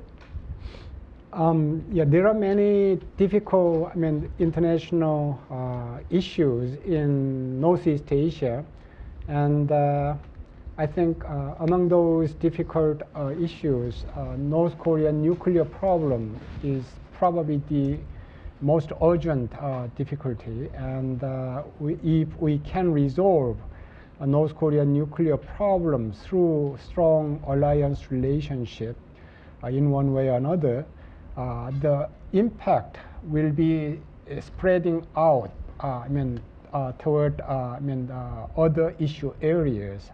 What I'm saying is it will be the beginning, it will mark the beginning of positive energy internationally. By solving this issue, or North Korean nuclear issue, through continued, strong alliance relationship,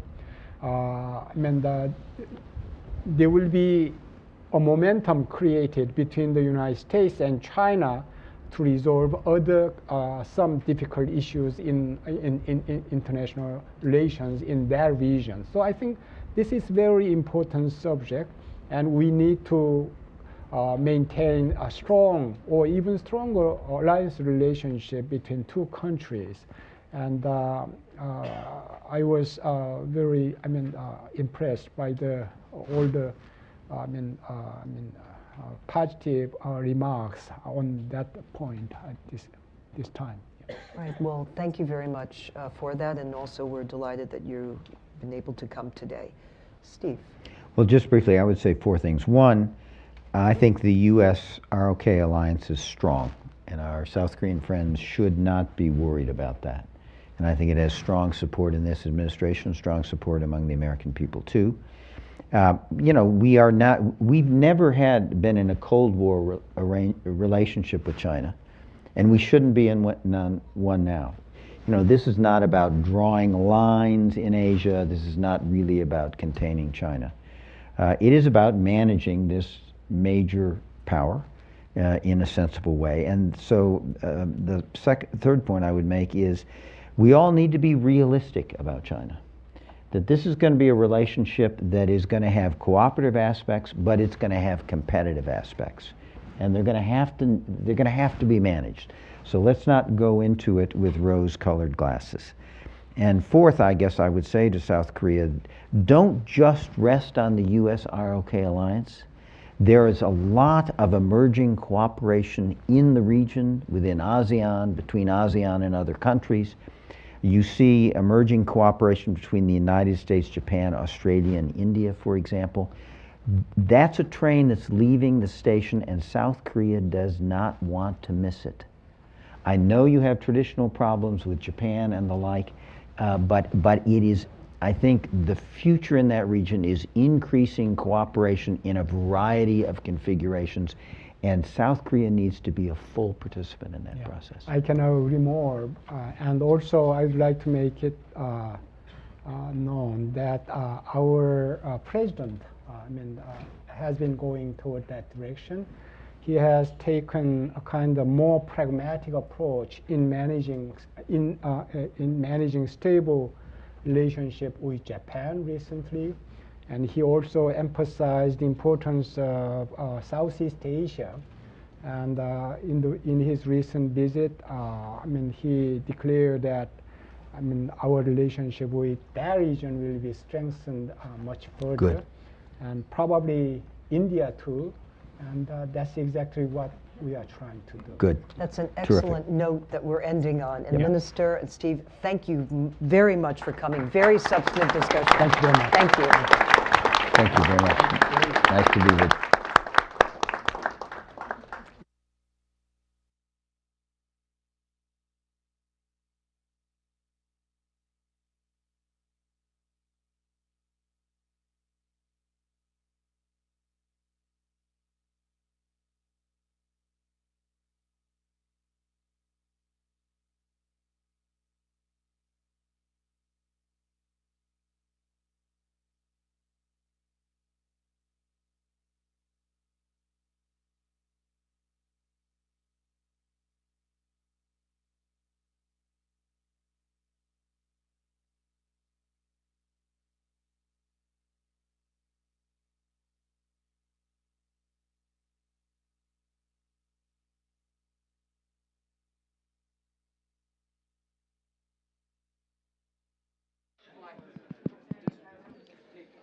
If everybody could please exit the room and take your belongings with you. If everyone could please exit the room and take your belongings with you. Thank you.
Now. Mic check 1 2 1 2 3 check 1 2. Lavalier 1 2 check 1 2. Check 1 2 3 Lavalier 2 1 2 3 check 1 2.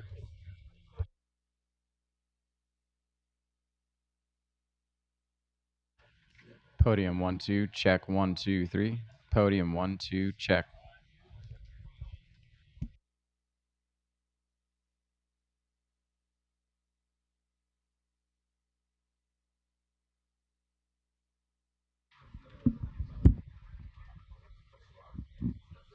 Check 1 2.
Check 1 2 3. Lapel 1 2 check.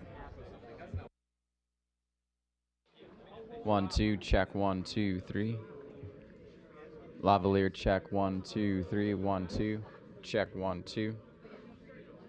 1 2 3. Lavalier 1 check 1 2.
If everybody could please take your seats, the program will bring shortly.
Ladies and gentlemen, the program will begin in about 5 minutes.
Good afternoon, everyone, and welcome. My name is Jim Jones, and I'm the interim chairman of the Atlantic Council. I also chair the Council's Brent Scowcroft Center on International Security, which is hosting today's forum. I'm pleased to welcome you to the first of two keynote speeches that we'll hear today as part of the Atlantic Council and Korea Foundation's inaugural U.S.-Korea Forum on Reimagining the U.S. Republic of Korea Partnership in Transatlantic Security. A special welcome also to those of you joining us from the United States government, to the ambassadors and officials from foreign embassies throughout the Washington area. I see more than a few familiar faces out here, and the Atlantic Council team and I are honored that you could join us today. In a moment, I would like to introduce our esteemed guest of honor for this keynote session. I would also like to thank our close partner, the Korea Foundation, for their generous support of this forum and the many other efforts we undertake together. Continued interest, engagement, and guidance of Ambassador Lee and his superb team at the Korea Foundation is deeply appreciated. Mr. Ambassador, thank you. As one of our oldest allies in the Asia-Pacific region, the importance of the U.S. Republic of Korea relationship cannot be overstated. To ensure prosperity and security in the region and beyond, the partnership between the United States and the Republic of Korea is more significant now than ever before. As we heard in our first panel with Mr. Steve Hadley and Minister Yoon, today's economic security nexus is a very complex issue, one that is deeply woven into the fabric of the U.S. Republic of Korea relationship, and one that requires collaboration and leadership from the private sector, policymakers, and private citizens on both sides of the Pacific. And now, to discuss the importance of free and fair trade, let me turn to the man who leads our nation's efforts to remain at the forefront of international economic leadership. And it's my honor to introduce our first guest of honor, U.S. Secretary of Commerce Wilbur L. Ross, Jr. Secretary Ross took office in February of 2017, becoming the 39th Secretary of Commerce. He's the former chairman and chief strategy officer of W.L. Ross & Company and has over 5 decades experience in private equity and investment banking. In his role as Secretary of Commerce, we all know that the Secretary advises the President on matters relating to U.S. economic expansion, business development, providing avenues of growth and job security for entrepreneurial businessmen and women in the United States. Following his speech, Secretary Ross will be joined by the Atlantic Council President and CEO Fred Kempe for a moderated and answer session. Finally, I would like to remind you that today's conversations are being live streamed online, and we encourage a lively discussions both here and on our social media platforms, which you can follow at AC Scowcroft and with the hashtag AC Korean Forum. And now please welcome to the stage Secretary Wilbur Ross. Secretary Ross, thank you for being here, and the floor is yours.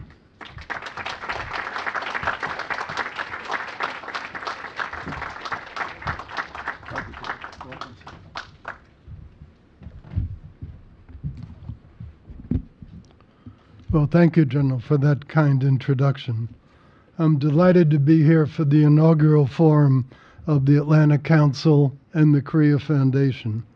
And I'm delighted also to be in the presence of so many ambassadors and other government officials. For more than half a century, Atlantic Council has promoted policies that strengthen our nation's most important alliances.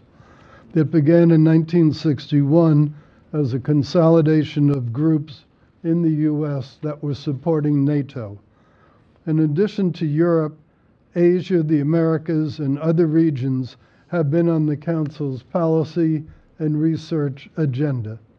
Today, the issues in both the transatlantic and the Indo-Pacific areas are more complex and more confounding than at any prior point of time in our history.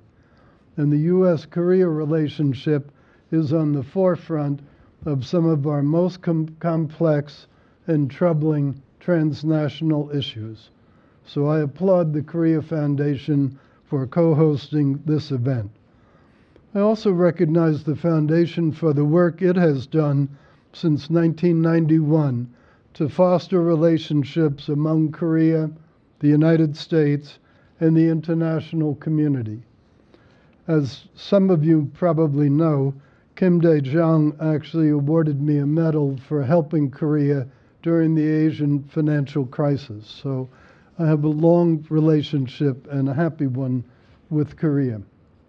But in this changing world, my job is to promote trade that is both free and fair and that creates economic growth and opportunity for the American people.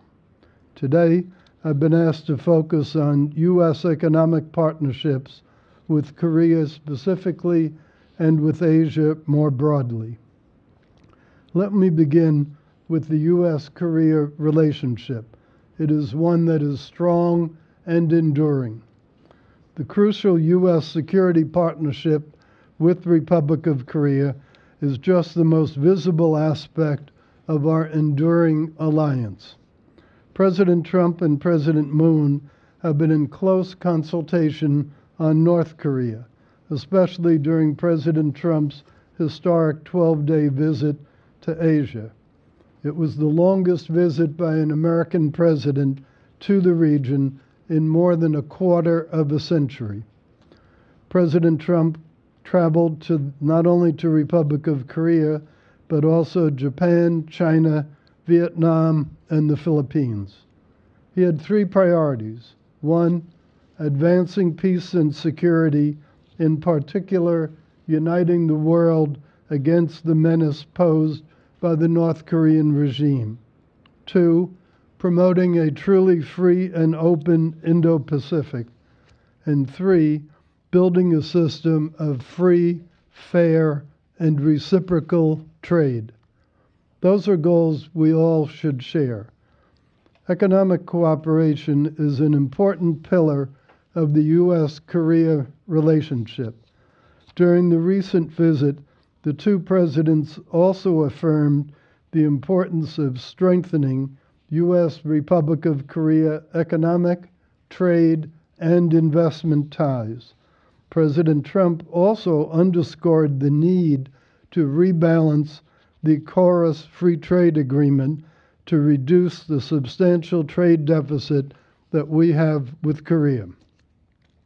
That deficit has nearly tripled to $27.7 billion since KORUS went into effect. Among the most important reasons for the increased deficit has been the imbalance between automotive imports and exports. Our automotive imports from Korea are almost 9 times our exports of autos to them. And remarkable as it may sound, we export to Korea more dollars worth of corn and beef combined than we do cars. Seems strange for an industrialized economy. And the auto exports from Korea to us are more than twice as much as their combined exports of cell phones, electronic circuits, and semiconductors, 3 areas in which they are among the world's leaders. So yet another surprise.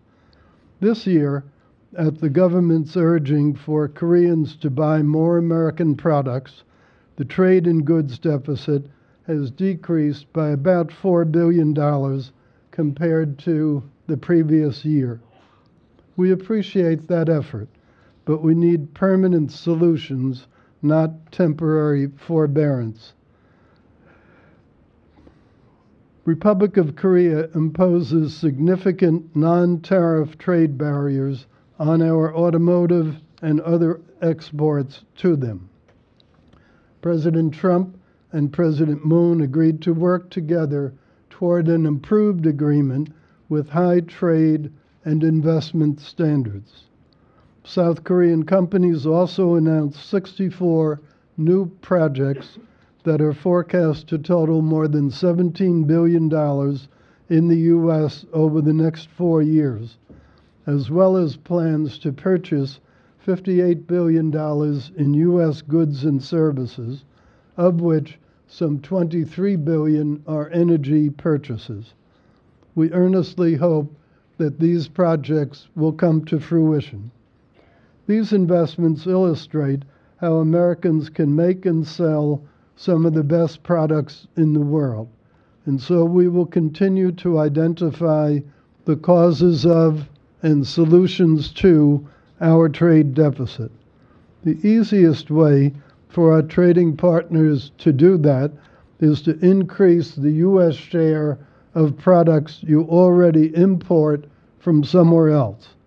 That was demonstrated by the 23 billion of new energy imports I just mentioned. Our goal is to increase our overall trade while reducing the deficit. LNG and petroleum products are clear examples, and food products are another good candidate. There's also room to increase Korean imports of American machinery and industrial equipment. China and many other countries do not have enough arable land to feed their growing and increasingly middle-class populations. President Trump is instituting a new U.S. trade policy, one that levels the playing field and doesn't disadvantage U.S. business and workers. The key words are free, fair, and reciprocal. This is an open warning to every country that cheats, breaks the rules, and engages in economic aggression. Some Korean companies, unfortunately, have engaged in unfair trade practices, which in turn have caused the U.S.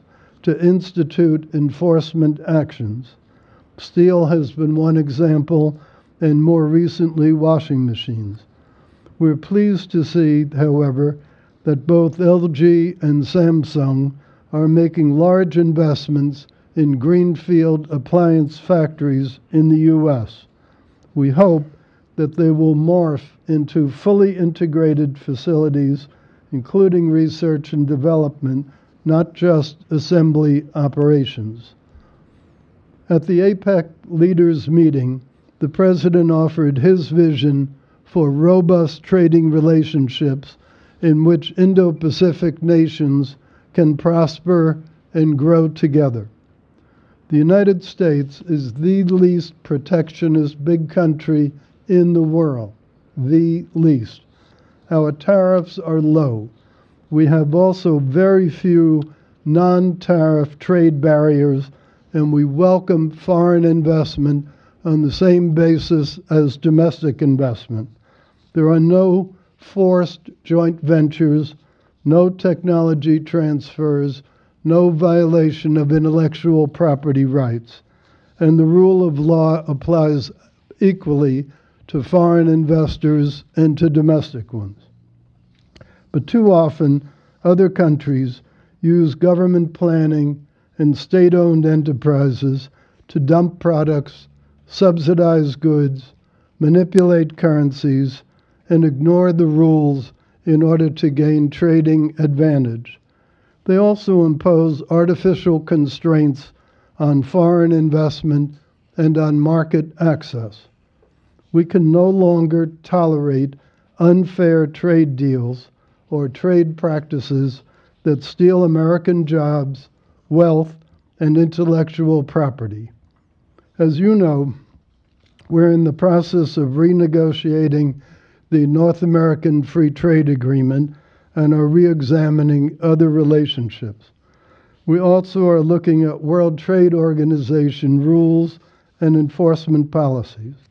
Frankly, with all the problems we've had with trade over the years, it's quite amazing that we never did a detailed review of what went wrong and how to fix it before now.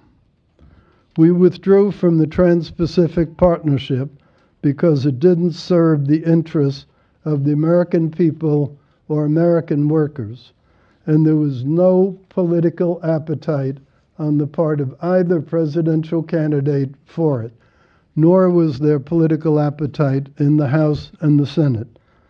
So that was going to be canceled regardless of who won the last election. But the more important point is we are not withdrawing from Asia, not.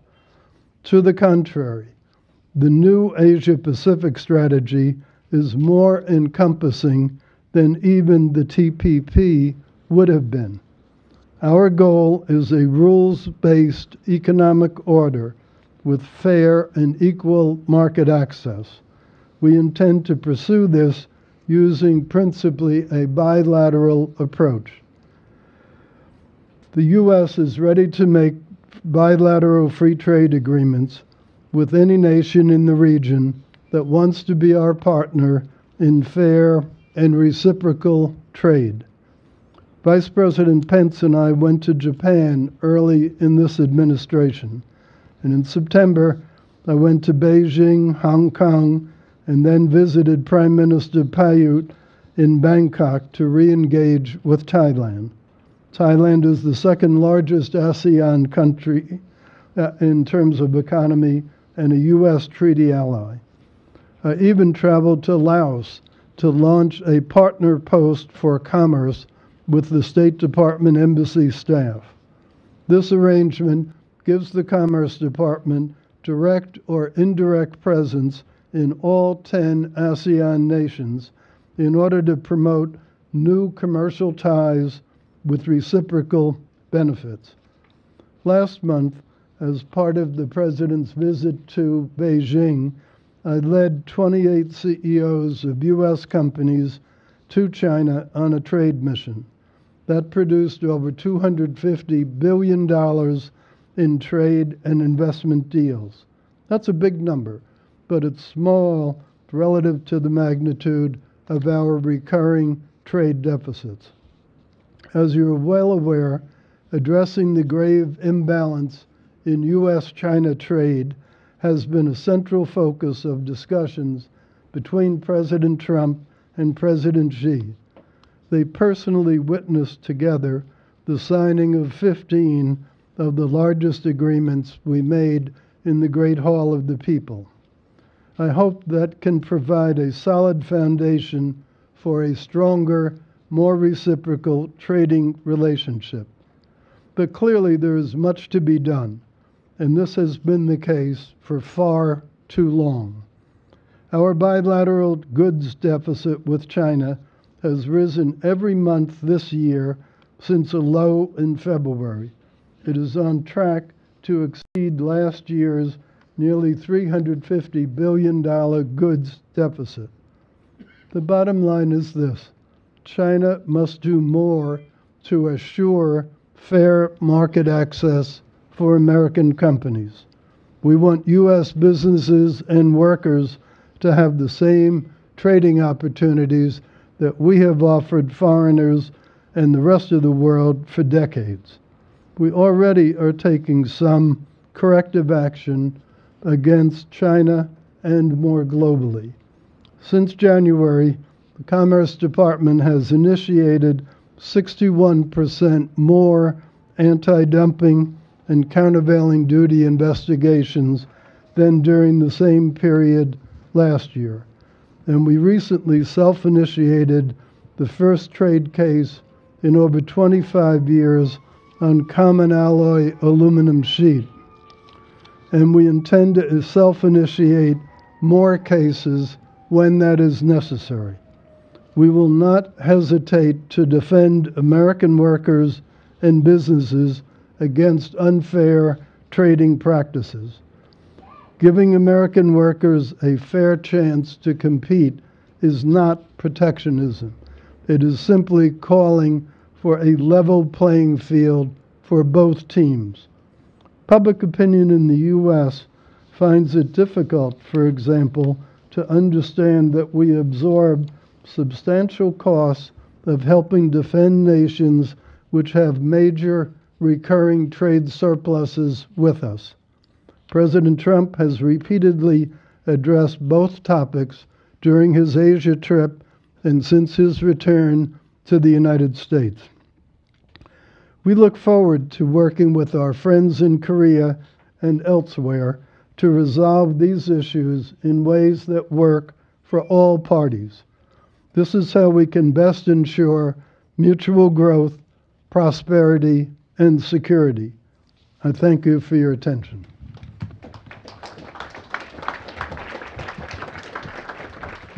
Thank you.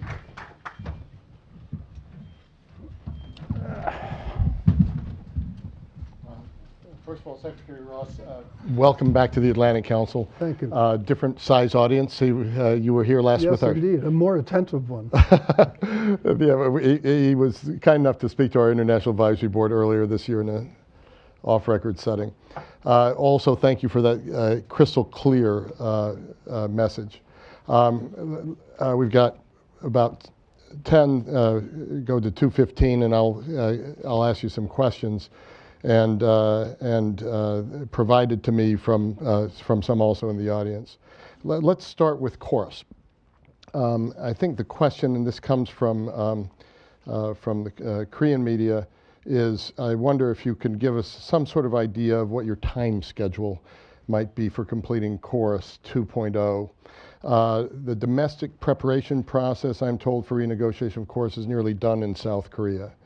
It's only hearing procedure in Parliament is left now. And I wonder if you could fill us in on where we are in terms of preparation. And then within the in negotiation, what do you see as main issues? Is it automotive sector that you talked about? Is it agriculture? What would you see as the main issues? Okay. That's a whole lot of questions. I'll try to answer the ones I can remember.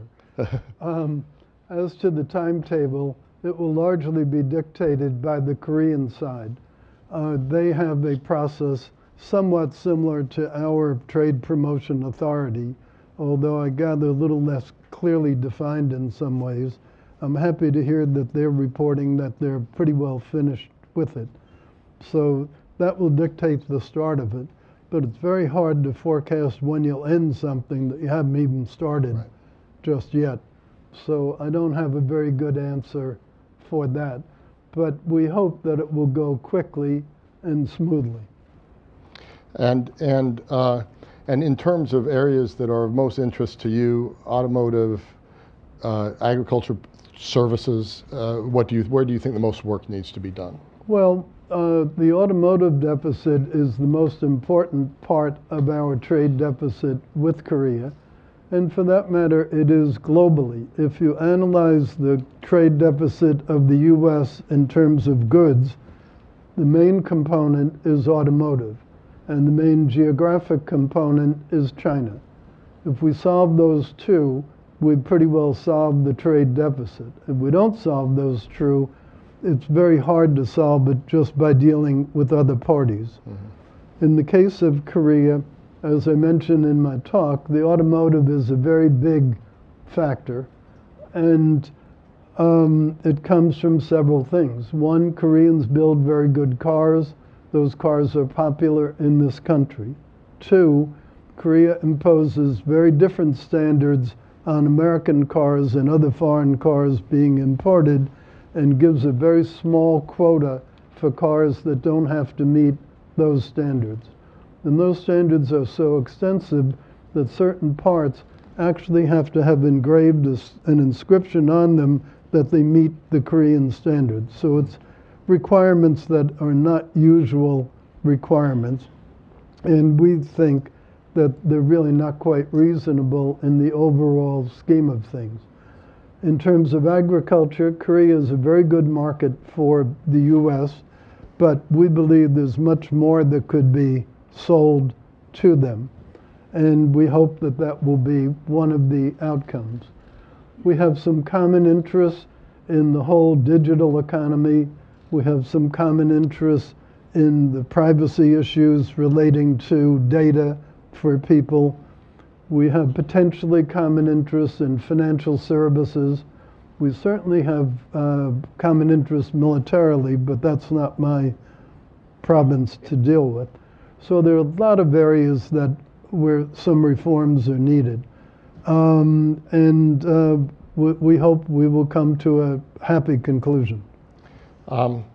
Just broadening this out a bit, you talked about TPP, and I think you're absolutely right that there was no political landscape for this at all, with either of the candidates. That said, is there a plan B, or what do you do if it appears that the bilateral approach to Asia Pacific is not moving as you might hope it would? particularly as TPP-11 moves forward, RCEP, and then intra-regional sort of Japan and EU multilateral agreements. Are you worried that there could be disadvantages for American business in the way this is unfolding? Well, America is under-treated. We have relatively few free trade agreements. We don't have one with Europe. We don't have one with Japan. We certainly don't have one with China. And that makes us relatively unique not to have free trade agreements with those major trading partners. There's a reason why we don't have them, and it's a reason we have to struggle with. Our tariff structures are quite a bit lower than most of these other countries. And as a result, it's a difficult negotiation to make a free trade agreement. Take automotive. Europe has a 10% tariff on autos. We have a 2.5% tariff. China, which is not now a big exporter of cars, but is clearly planning to do so as they leverage their activity in electric cars and in autonomous vehicles. China's tariffs are 25%. It's a tough sell to go to a guy with a 25% tariff and say, I got a hell of a deal for you. I'll let you off the hook on my 2.5%. You let me off the hook on your 25%. That's a structural problem in negotiating a free trade agreement. And it's particularly a severe one when the counterparty is a very large entity.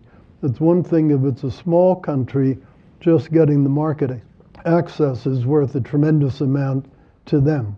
But Europe is more or less same size as we are. Japan is not hugely far behind, and China even less behind. So we have some baggage to try to overcome in terms of negotiating more free trade agreements, but we are going to try to do so. You mentioned Europe. Can you imagine a set of circumstances where TTIP can be revisited and negotiated? And can you imagine a set of circumstances where TPP-11 then becomes attractive for the U.S. to re-engage? Well, two very different questions. When we withdrew from TPP, we deliberately did not withdraw from TTIP. And the purpose of that was to send the message that we were open for discussion. TTIP was not a fully negotiated deal.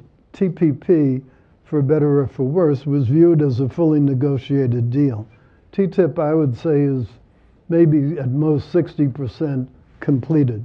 So in any event, there would have to be more work to do if we were to stay just within the confines of TTIP, as opposed to a more fully blown agreement. Now, we have subsequently made some arrangements with Europe. We negotiated the Privacy Shield, which is a way of overcoming the problem of data localization and yet protecting the integrity of the data bank so that it can't be misused. That happens to be managed by the Commerce Department, and the EU just finished their one-year review of us, and they expressed pretty good contentment with the way we've been running the Privacy Shield. We hope that that can be a format that can be rolled into trade agreements with others. Right now, it just applies to us, the EU, and Switzerland. And then the EU, of course, would be essentially a bilateral deal too, since all of this. Well, it is. It is a bilateral because the EU negotiates on behalf of all the countries. China, you spoke. You are a plain speaker on these issues, and I'm just wondering what happens if you don't get what you want from China in terms of reciprocity. Are we heading to the potential of a hotter trade war with China? Well, you could argue we've been in a trade war with the rest of the world for the last couple of decades, so that's nothing new. Yeah. So far, it appears to us as though the Chinese are more interested in trying to work something out than not. And so right now you're in a lean more optimistic than pessimistic in that respect. Well, I'm always an optimist. And then I think maybe the last question, particularly with this audience, you did suggest the security tie for trade ties. The security situation with North Korea as it is at the moment, does this affect the trade talks with South Korea in any way at all? That's two separate agendas, but they're obviously everything is intertwined because it's all a question of relationships and what's happening to the relationships. But we are committed to solving the North Korean problem, and Rex, I'm sure, will talk much more about that. That's terrific. Secretary Ross, I almost said Secretary Tillerson too early, but Secretary Ross, it's wonderful to have you at the Atlantic Council again. Thank you so much. As you can see by the size of this audience, there's huge interest in what you have to say and huge interest in this relationship. Well, good. You'll have to charge more next time. Thank you so much. Thank you.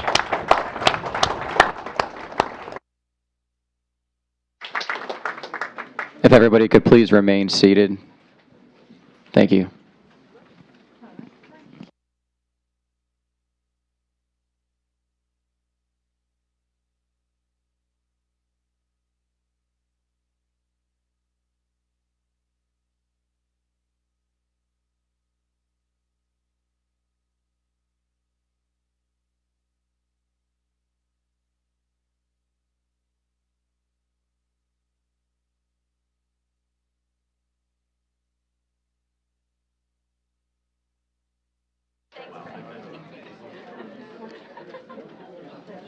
If everybody could please exit the room and take your belongings with you. Thank you.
If everybody could please exit the room, we have to reset the room.